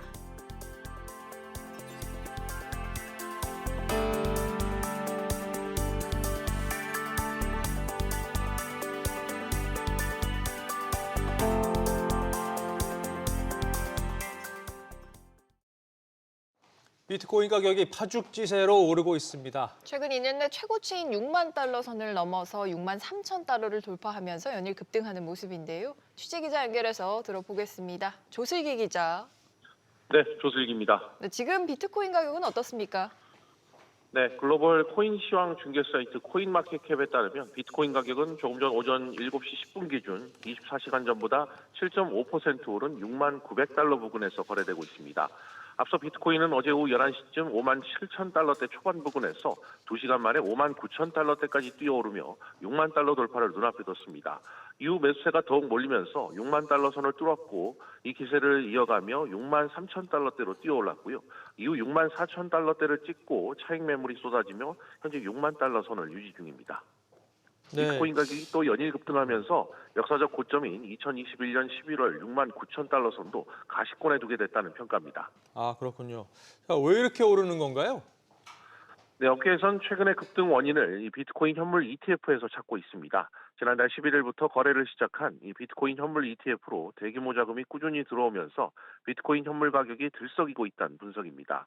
여기에 비트코인 채굴량이 4년마다 절반씩 줄어드는 반감기가 오는 4월이나 5월 예상돼 큰 반등이 기대되고 있다는 부분도 이유로 꼽힙니다. 가상자산 전문가들은 비트코인이 6만 달러를 돌파하면서 가상자산의 투자 심리를 더 자극할 것으로 전망하면서도 역사적 고점에 근접할수록 저항에 부딪힐 것으로 내다봤습니다. SBS 비즈 조슬기입니다.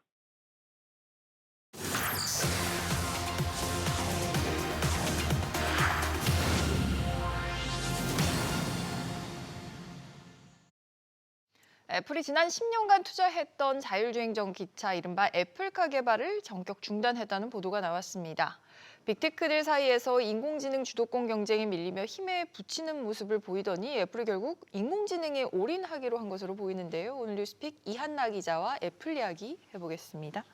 이 기자 보도 이후에 팀쿡 CEO가 이제 인공지능에 관해서 특별히 또 입장을 내놨다고요? 네, 팀쿡은 현지 시간 28일 열린 연례 주주총회에서 생성형 AI에 막대한 투자를 하고 있다면서 올해 안에 중대한 발표를 할 것이라고 밝혔습니다.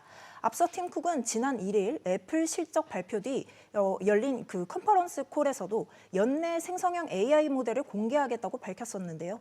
때문에 연말에는 오픈 AI의 챗 GPT나 구글 제미나이에 대항할 경쟁 제품을 발표할 가능성이 높아 보입니다. 역시 애플카 사업을 접고 좀 좀 인공지능에 조금 더 집중하겠다 이렇게 봐야 될까요? 네, 그렇습니다. AI 열풍이 거센 가운데 애플은 경쟁사들보다 뒤처져 있다는 평가를 받으면서 심지어 M7에서 빼야 한다는 얘기까지 나왔었죠. 또 애플카 사업에 참여했던 대다수 직원들을 AI 부서로 이동시킨 것만 봐도 그렇고요. UBS도 애플은 아마 AI에 베팅을 거는 대신 전기차 사업을 폐기한 것으로 보인다고 분석했고요. 블룸버그 인텔리전스는 AI 수익성과 잠재력 그리고 전기차 시장 상황을 고려할 때 애플이 자원을 자동차에서 생성 AI로 전환하는 것이 올바른 선택이라는 평가를 내놨는데요. 전기차 수요와 함께 이 시장 전망이 어두워지자 월가 테마도 전기차에서 AI로 옮겨간 만큼 애플도 이제 선택과 집중의 전략을 세운 것으로 보입니다. 그렇군요. 이런 결단에 대해서 시장 반응은 어떻습니까? 네, 이 애플카 프로젝트 중단 소식이 나온 날 뉴욕 증시에서 애플 주가는 0.8% 상승 마감했고요. 오늘은 0.6% 빠졌는데요. 움직임 폭들이 워낙 작아서 의미 있는 시장 반응을 읽기는 어려워 보입니다. 이미 오래전부터 출시 연기 소식이 반복됐었기 때문에 시장이 크게 놀라지는 않는 것으로 보입니다. 이제 애플이 방향을 틀었으니 투자자들의 기대에 맞춰 애플이 AI에서 얼마나 빨리 돈을 벌 수 있느냐가 관건일 텐데요. 네. 아직까지 애플은 아이폰이 매출의 절반을 넘고 하드웨어에서 대부분의 이익을 내고 있는 상황입니다. 현재 애플이 AI를 적용하고 있는 건 비전 프로의 손 추적 기능과 애플워치의 심박수 알림 정도인데요. 때문에 단기적으로 애플이 AI로 돈을 벌 수 있는 가장 큰 가능성은 아이폰과 아이패드 등의 AI 기능을 더해서 판매하는 방식이 될 것으로 보이는데요. 연말에 팀 쿡이 AI로 어떤 매직을 보여줄지는 지켜봐야 할 것 같습니다. 그렇군요. 얼마나 중대한 발표가 될지 벌써부터 기대가 되네요. 네, 잘 들었습니다. 세계 최대 모바일 전시회 MWC가 스페인 바르셀로나에서 진행 중이죠. 올해는 AI와 또 6세대 통신 기술이 가장 큰 화두인데요. 각국을 대표하는 기업들의 최신 전략을 오정인 기자가 현지 취재했습니다. 머리엔 헤드셋을, 손목엔 센서를 부착한 사람들이 조심스럽게 몸을 움직입니다. 실제로는 아무것도 없는 공간이지만 이들은 탁자 위 음식을 옮기거나 반려동물을 만지기도 합니다. 일본 통신사 NTT 도코모가 6G를 기반으로 선보인 필테크입니다. 6G 時代に新しいコミュニケーションを作ろうということで取り組みを始めまして、人間の感情や感覚、動作というものをセンシングして 스페인 통신사 텔레포니카도 확장현실, XR 헤드셋 기반의 몰입형 게임 기술 체험 공간을 마련했습니다. 상대방이 던진 공에 맞을 경우 조끼를 통해 공을 맞는 감각까지도 느낄 수 있습니다. 통신 제조사들도 6G 시대를 앞두고 새 먹거리 찾기에 나섰습니다. 핀란드의 노키아는 물류 산업과의 협력을 꾀하고 있습니다. 고성능 무선 연결을 제공해 전자상거래가 더 효율적으로 이루어질 수 있도록 하겠다는 계획입니다. 지난해에 이어 올해도 부스를 가장 크게 연 화웨이 역시 다양한 솔루션들을 선보였습니다. 사람들이 밀집해 있어 통신 속도가 느려진 경우 속도를 끌어올릴 수 있는 부스트 모드, 물류에 부착해 위치를 추적할 수 있는 5.5G 패시브 IoT가 소개됐습니다. 화웨이 관계자는 지금까지는 속도에만 집중했다면 앞으로는 서비스 품질과 고객 체감 품질, 에너지 효율을 높이는 게 화두라고 강조했습니다. 스페인 바르셀로나에서 SBS 비즈 오정인입니다.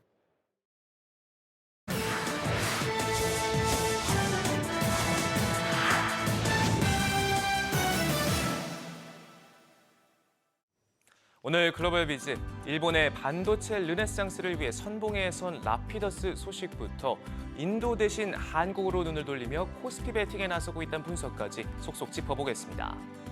일본 정부가 반도체 제국 부활을 위해 직접 꾸린 드림팀 라피더스가 첫 계약을 맺었습니다. 반도체 전설로 불리는 짐 켈러가 수장으로 있는 테스토렌트와 2나노 공정의 인공지능 반도체 생산을 위한 계약을 맺었는데요. 2나노 이하 공정 프로젝트를 수주한 곳은 대만의 TSMC, 미국의 인텔, 그리고 우리나라의 삼성전자 이렇게 세 곳에 불과했는데 라피더스도 어깨를 나란히 하기도 했습니다. 라피더스는 도요다와 키옥시아, 소니, 소프트뱅크 등 일본을 대표하는 기업 8곳이 첨단 반도체 국산화를 위해 설립된 회사인데요. 이른바 일본의 반도체 드림팀으로 불리며 정부가 대규모 자금을 지원해 사실상 주도하고 있습니다. 최근 TSMC의 일본 구마모토 공장이 본격 시동을 건 데 이어서 라피더스까지 움직이며 일본의 입지가 커지고 있다는 평가가 나옵니다. 특히 라피더스의 2나노 공정 진출은 글로벌 파운드리 2위 삼성전자의 새로운 위협이 될 수 있다는 평가를 받고 있는데 첨단 반도체 양산 계약을 둘러싼 수주 경쟁에 한층 더 뿌리 붙는 모양새입니다. 중국 부동산 위기를 촉발한 헝다에 이어서 경영난에 시달리던 비구이위안도 청산 심리를 받게 됐습니다. 채권자인 에버크레딧 측이 홍콩 고등법원에 청산을 요청했는데요. 디폴트 상태인 비구이안이 우리 돈 2천억 원 이상의 채무에 대해 지급 의무를 이행하지 못했다는 입장을 밝히면서 오는 5월 17일로 첫 청산 심리기일이 잡혔습니다. 한때 중국 최대 부동산 개발업체 중 하나였던 비구이안은 지난해 10월 처음 역외 채무에 대한 디폴트에 빠지며 중국의 부동산 위기론을 부채질했죠. 로이터는 이번 청원으로 중국 부동산 문제를 둘러싼 우려가 다시 커질 수 있고 실제 청산이 이뤄지면 부동산 위기 심화는 물론 중국 경제 회복도 늦어질 수 있다고 진단했습니다. 최근 각광받고 있는 인도 대신 한국에 눈길을 돌리며 코스피 베팅에 나서고 있는 글로벌 자산 운용사들 소식도 살펴보죠. 야누 샌더스는 인도 투자 비중을 줄이고 한국 주식에 베팅했는데요. 한국 정부의 증시 밸류업 방안에 따라 배당 수익률 상승에 대한 기대감이 커지고 있기 때문입니다. 세투라 포트폴리오 매니저는 한국 주식의 가치 상승 기회를 놓치고 싶지 않아 전체 인도 비중을 일부 줄였다면서 한국의 높은 배당 수익률과 기업 개혁 움직임 등이 주가 수익률을 높이고 있다고 강조했습니다. 그러면서 배당 확대와 증시 개혁 테마에 투자하려면 한국 증시가 향후 6개월에서 12개월은 훨씬 더 매력적인 투자처라고 생각한다고 덧붙였습니다. 또 다른 자산운용사 위점트리의 제프 베니거 역시 최근 자신의 소셜미디어에 태극기 사진을 게시하면서 한국 증시 강세에 관한 메가스레드 코리아 디스카운트가 끝나다라는 포스팅을 연일 게재했습니다.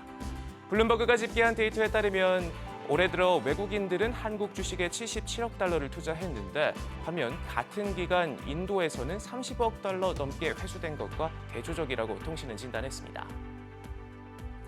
최근 사이버 트럭을 선보인 이후 지지부진한 모습을 보이고 있는 테슬라가 회심의 카드를 꺼내들었습니다. 전기 스포츠카 로드스터 출시를 밝혔는데요.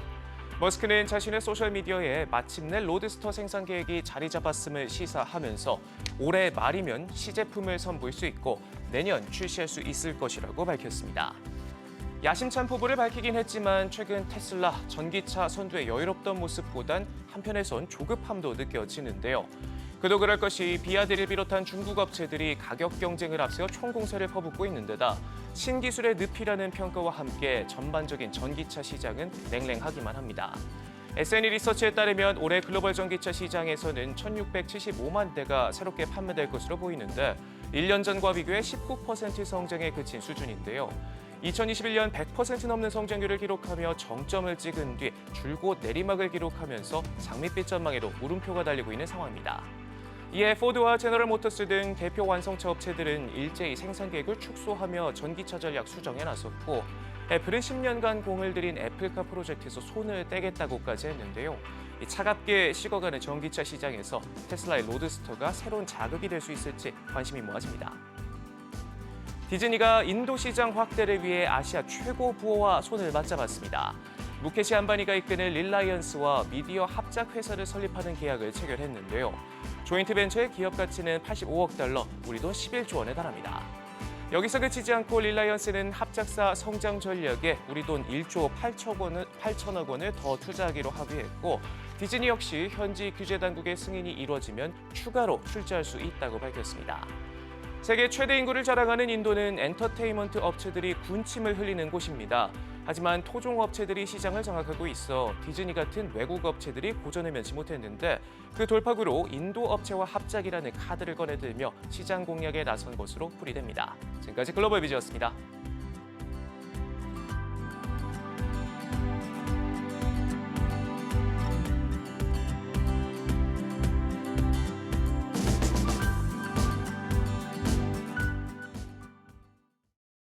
우리나라를 방문 중인 마크 저커버그 메타 CEO가 어제 LG전자와 또 삼성전자 경영진을 만났죠. 확장 현실, 또 인공지능 부문의 협력 강화가 기대되는데요. 이 소식과 함께 오늘 아침 주요 국내 이슈 신채연 기자와 짚어보겠습니다. 신 기자, 먼저 어제 저커버그 일정 먼저 종합해 볼까요? 네, 우선 이재용 삼성전자 회장과 저커버그 CEO는 어제 만찬을 함께 했는데요. 회동에서 두 사람은 AI 반도체와 XR 사업 협력을 논의한 걸로 전해졌습니다. 메타는 차세대 언어 모델 라마3를 개발하고 있는데요. 이 모델 구동에 필요한 AI 칩 생산 협업 등을 논의했을 걸로 보입니다. 조주환 LG전자 사장도 저커버그 CEO를 만나 XR 기기 공동 개발에 관해 논의했습니다. 조 사장은 메타와 협력해 개발하는 XR 기기가 내년쯤 상용화될 것이라고 밝혔습니다. LG전자와 메타의 미디어 콘텐츠 분야 협업도 본격화할 전망입니다. 그렇군요. 다음 소식으로 좀 넘어가 보죠. 이복현 금감원장이 어제 밸류업 프로그램과 관련해서 페널티를 시사했습니다. 앞서 금융위에서는 페널티가 없을 거라고 얘기를 했는데 이 원장 정확히 뭐라고 한 건가요? 네, 이복현 금감원장이 어제 일정 기준에 미달하는 상장사는 거래소 퇴출이 적극적으로 일어나도록 해야 한다고 말했습니다. 최근 정부가 국내 증시 전평가를 해소하기 위해 발표한 기업 밸류업 프로그램에 대해 부연 설명한 겁니다. 이 원장은 주식시장에 악화 기업이 계속 있으면 우수 기업에 대한 적절한 평가가 어렵다면서 성장 동력을 가진 스타트업 등에 돈이 갈 수 있도록 옥석 가리기가 명확히 돼야 한다고 강조했습니다. 네. 자, 마지막으로 지금 정부가 전공의들한테 업무에 복귀하라고 제시한 데드라인이 오늘까지잖아요. 이거 업무에 복귀를 안 하면 그러면 사법 처리 절차가 진행이 되는 겁니까? 네, 그렇습니다. 정부는 대한의사협회 전현직 간부를 고발하고 업무 개시 명령을 내리는 등 다음 달부터 시작할 사법 절차 준비를 마쳤습니다. 어제 정부는 각 수련병원의 전공의 대표들 집에 찾아가 복귀 명령을 직접 전달하기도 했는데요. 자택 방문을 통해 명령 교부를 확실히 함으로써 고발 준비를 마친 걸로 보입니다. 이런 가운데 한덕수 국무총리는 집단 사직한 전공의들을 향해 오늘까지 복귀하면 책임을 묻지 않겠다며 복귀를 강력히 촉구했습니다. 네, 신채연 기자 잘 들었습니다. 지난달 주택 거래량이 5개월 만에 반등한 것으로 집계됐습니다. 국토교통부는 1월 주택 매매 거래량이 4만 3,033건으로 전달보다 13.1%, 전년 대비로는 67% 증가했다고 밝혔습니다. 지역별로는 수도권이 전월보다 16.7% 늘었고 지방은 10.8% 증가했습니다.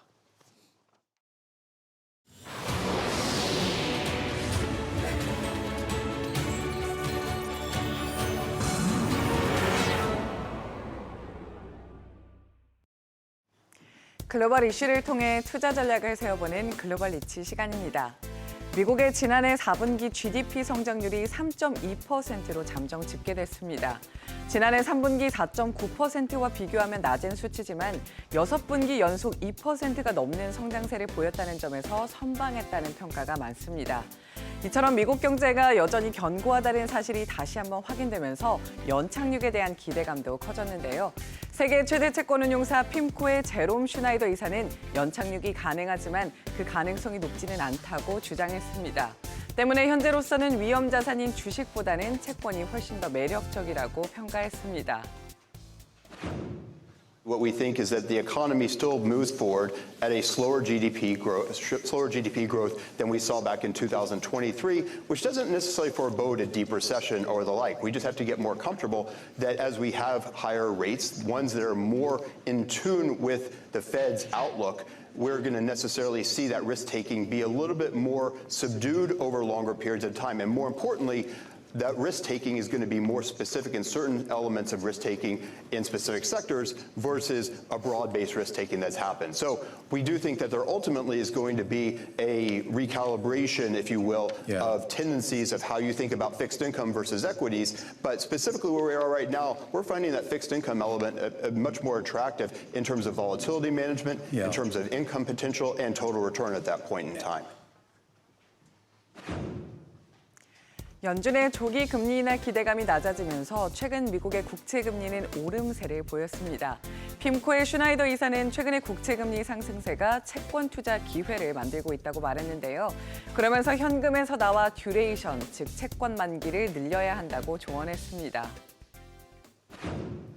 What we're ultimately are seeing over the past 4 weeks or so is that this rate adjustment, the movement toward these higher yields that we haven't seen in quite a while, is creating a sense of opportunity. Perhaps some of those investors who missed some of the higher yields back in 2023 are revisiting that, and more importantly, looking to move some of those assets out of cash, even though cash rates are still near that peak that we've witnessed for a long period of time. They want to take advantage of some of that price appreciation, which will end up ultimately developing once the Federal Reserve moves into action later on this year. So investors want to begin to think about what that means to their portfolio and not necessarily miss the opportunity to extend that duration out of the cash component of their portfolios, which has been inundated over the past few years. 미국 경제조사기관 컨퍼런스 보드의 수석 이코노미스트도 더 이상 경기 침체가 일어날 것이라고 생각하지는 않지만 올해 경제 성장세가 둔화할 것이라고 경고했는데요. 다만 시장이 기대하는 연착륙에는 성공할 것이라고 전망했습니다. 이처럼 미국 경제가 연착륙에 성공하겠지만 올해 성장세는 둔화할 것이라는 의견이 많습니다. 때문에 현재로서는 주식보다 채권이 더 매력적이라는 말이 나오는데요. 그럼 오늘도 글로벌 리치와 함께 부자 되는 투자 전략 세워보시죠. We're probably going to see slower growth. This year, we no longer have a recession call, but we do have growth hovering around zero around the middle of the year, but then picking up later this year as interest rates come down. I kind of define soft landing as not going into a global recession and inflation gauges around the world returning to 2%. Or, well, whatever the threshold is or the range is for each economy. In the U.S., it's clearly 2%. But we never called for a global recession. We did say that there were going to be regional recessions around the world, and we've seen that throughout Europe, parts of Latin America. China seeing very slow growth this year. Japan dipped into a recession. So we are seeing these minor recessions around the world. We could continue to see that this year. But in terms of a global recession, no. And we are pretty confident that inflation is going to continue to decelerate. Certainly, as many, many central banks have hiked interest rates very aggressively, some are actually starting to cut. And we think that the majors, being the US and Europe, will start cutting interest rates probably around the springtime, middle of this year.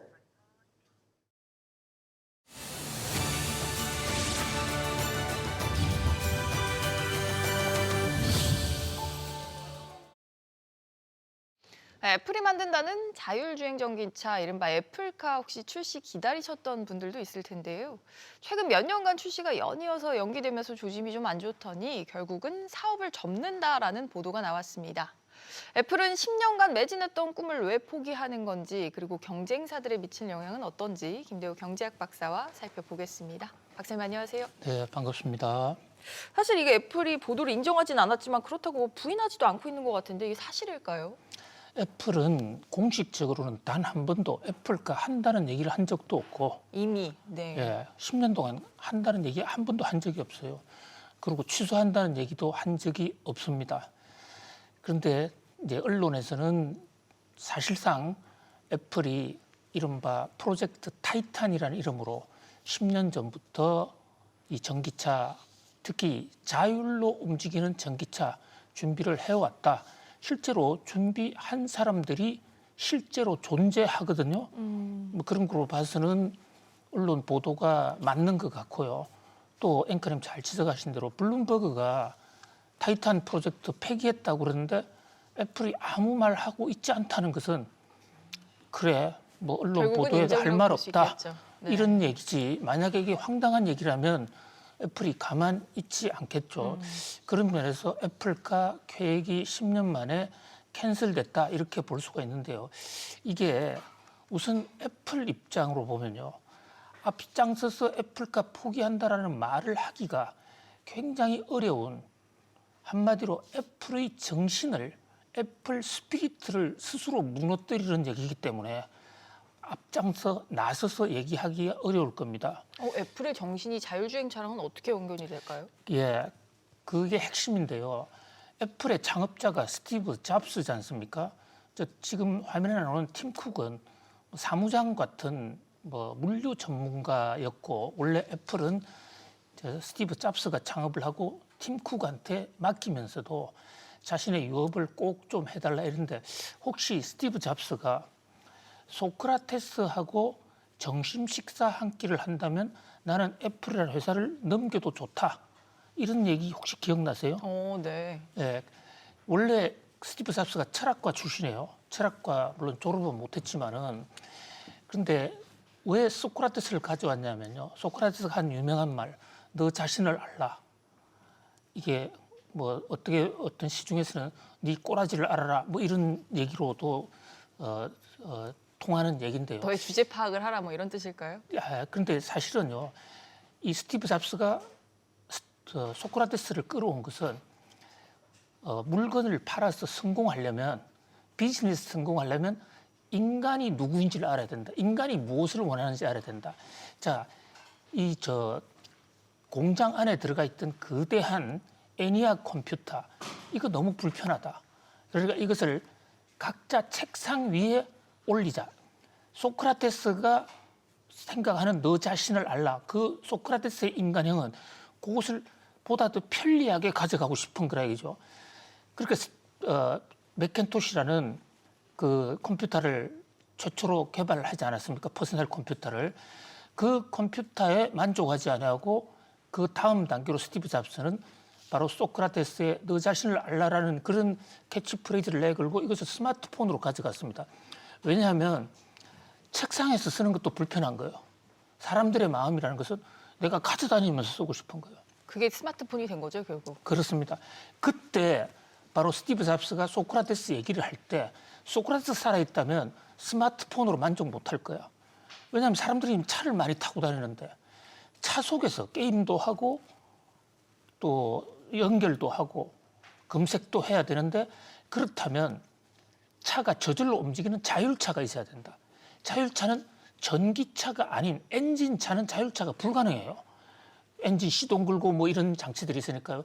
그래서 사실 애플의 시작은 퍼스널 컴퓨터고 그 완성이 애플카입니다.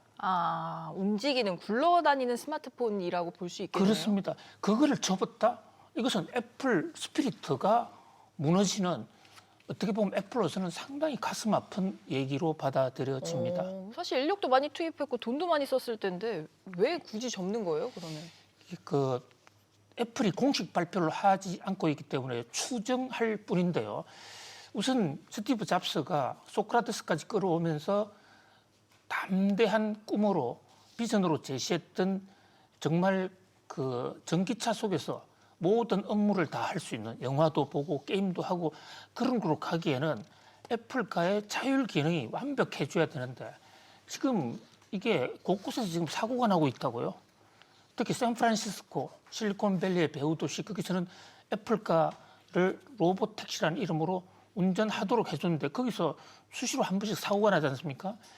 그러니까 어느 정도까지의 기술은 올라가겠지만은 도로에서 일어날 수 있는 모든 그 변수에 순간적으로 대응해서 사람보다도 더 운전을 안전적으로 더 잘할 수 있는 기술은 당분간 어렵다라고 판단을 했고 여기에 돈을 쓰기에는 너무 아깝다. 시대 변화가 좀 다른 거 할 일이 너무 많다. 이렇게 판단한 게 첫 번째고요.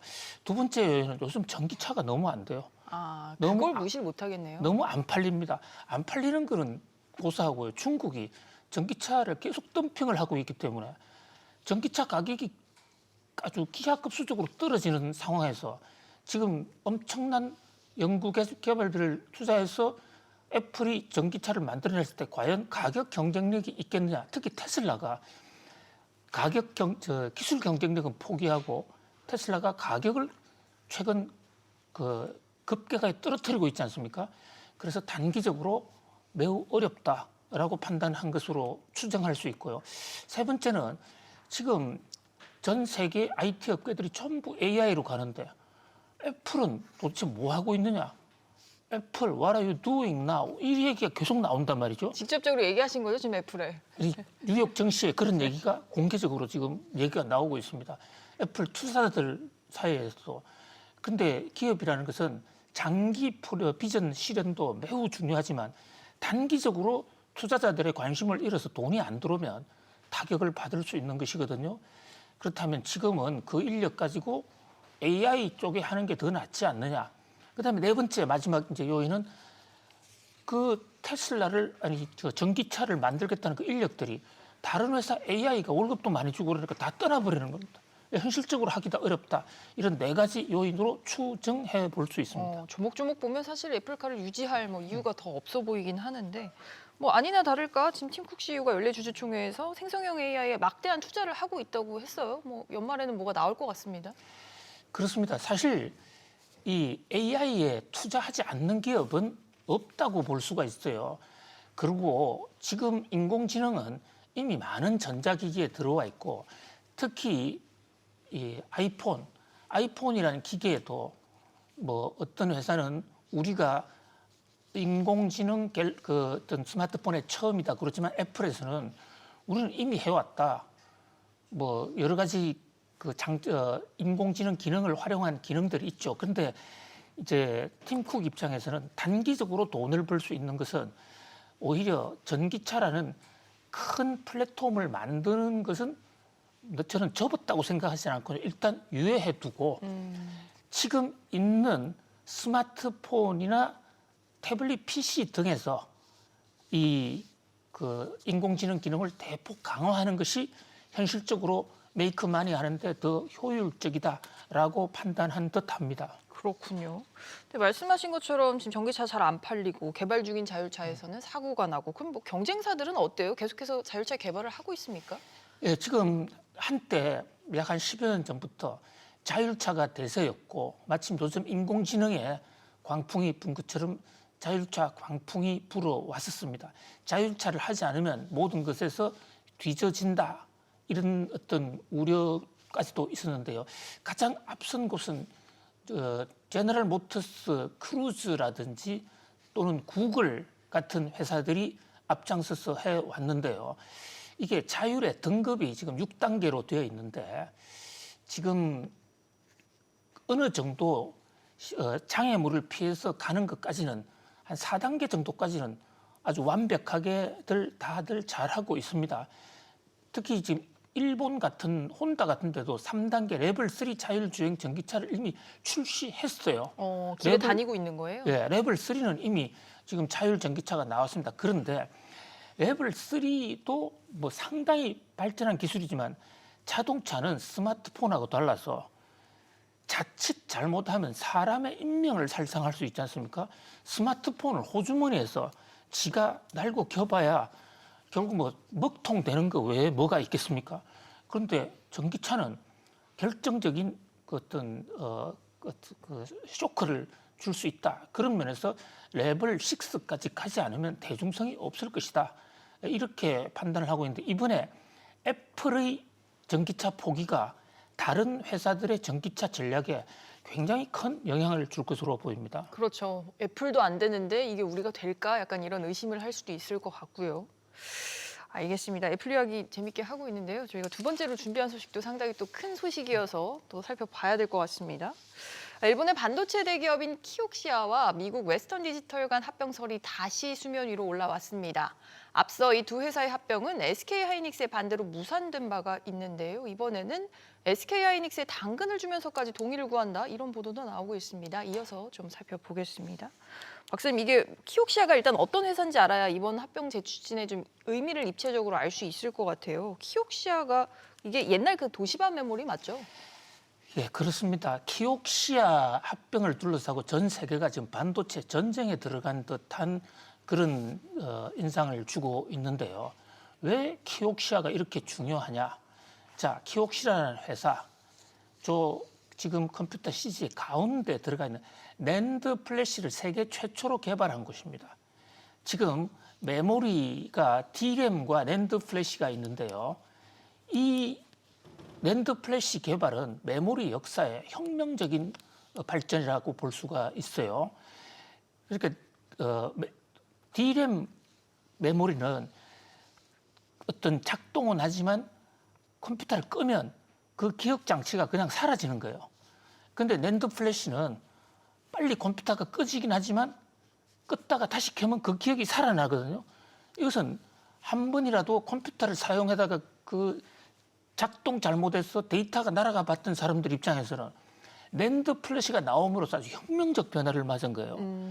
그러니까 어떻게 보면 키옥시아가 반도체의 중흥을 시킨 아주 1등 공신이라고 볼 수가 있겠죠. 자, 키옥시라는 회사 이름도 굉장히 중요합니다. 사실 회사 이름에 비밀이 많이 들어가 있는 경우가 많이 있어요. 키옥시아란 말은 일본 말로 한국말의 기억, 그걸 한자로 하면 기억인데 이것을 일본말로 기옥구가 됩니다. 기옥구에다가 서양 문화의 원료인 그리스에서 가치라는 악시아를 붙여가지고 기옥구 악시아, 이것을 영어로 줄이니까 키옥시아가 되는데 무슨 뜻이냐면 기억, 무슨 기억이냐. 낸드 플래시의 창업자라는 반도체를 만든 그 반도체 원조라는 그 기억의 가치를 이어가겠다. 이런 회사예요. 그런 회사인데, 자, 지금 이 도시바가 망했습니다. 망한 이유는 반도체에서 성과를 못 낸다는 이유 때문이라기보다는 저게 원전, 웨스팅하우스 원전을 건드렸다가 망했잖아요.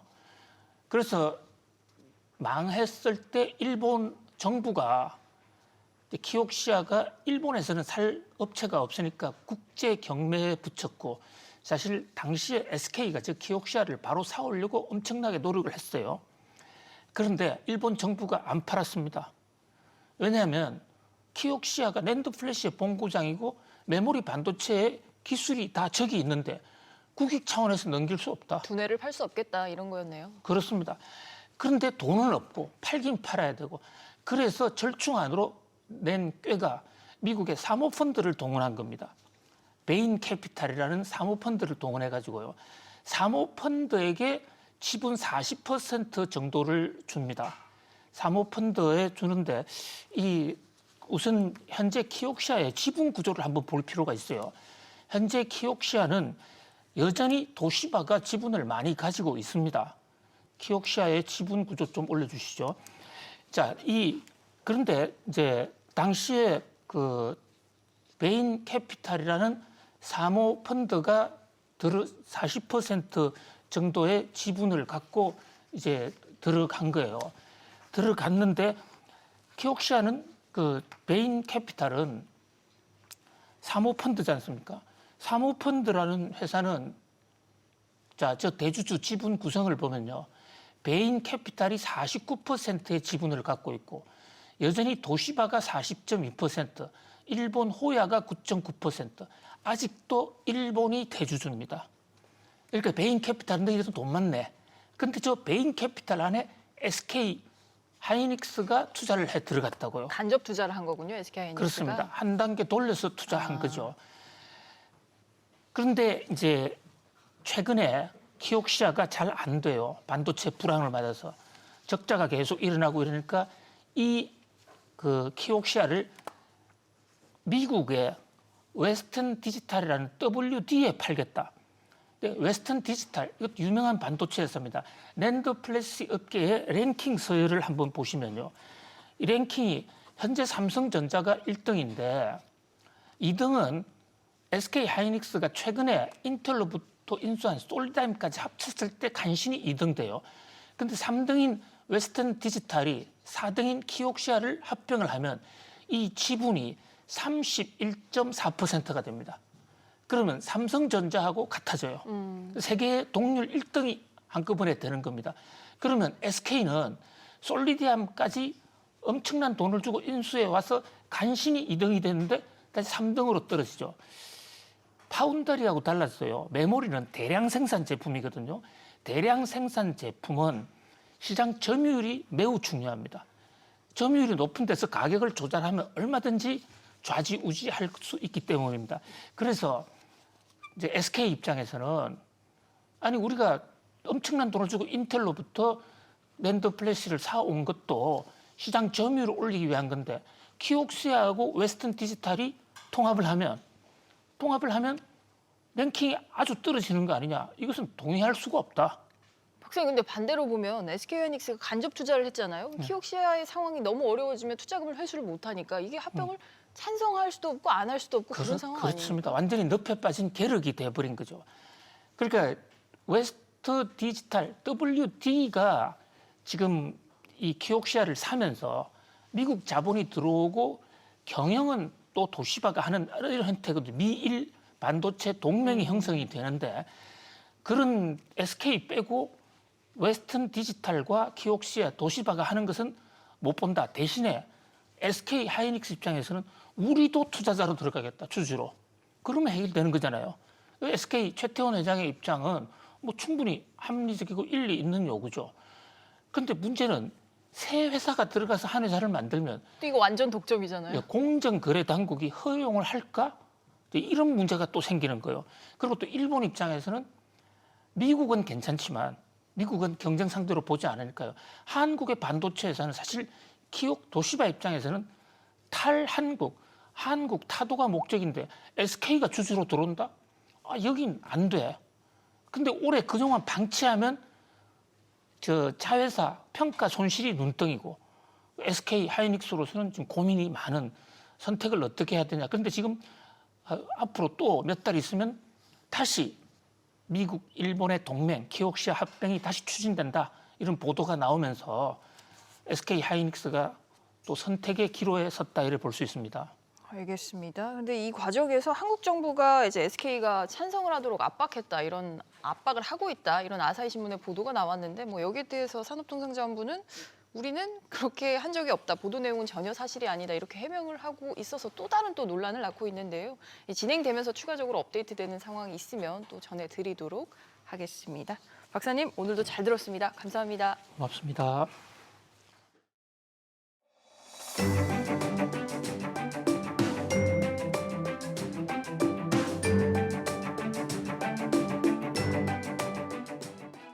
안녕하세요. K웨더 라이프스타일 예보 신지수입니다. 오늘까진 큰 추위 없겠습니다. 서울 아침 기온 3도 안팎을 보이면서 낮엔 9도까지 오르겠는데요.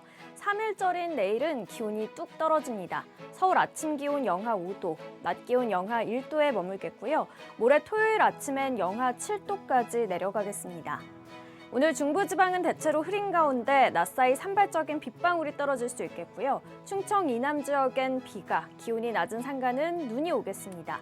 예상 강수량은 제주도와 남해안 10에서 40mm, 호남과 영남 5에서 20mm, 충청도는 5mm 미만이 되겠고요. 제주 산간은 최대 8cm의 눈이 내리겠습니다. 다음은 자세한 지역별 날씨입니다. 중부지방 아침 기온 서울 3도, 춘천 0도로 시작해 낮 기온 서울 9도, 춘천 10도까지 오르겠습니다. 동해안 지방은 강릉과 울진의 아침 기온 2도 안팎을 보이고 있고요. 낮엔 강릉 7도, 울진 9도 예상됩니다. 남부지방의 아침 기온 광주 5도, 부산 6도 안팎 나타내고 있습니다.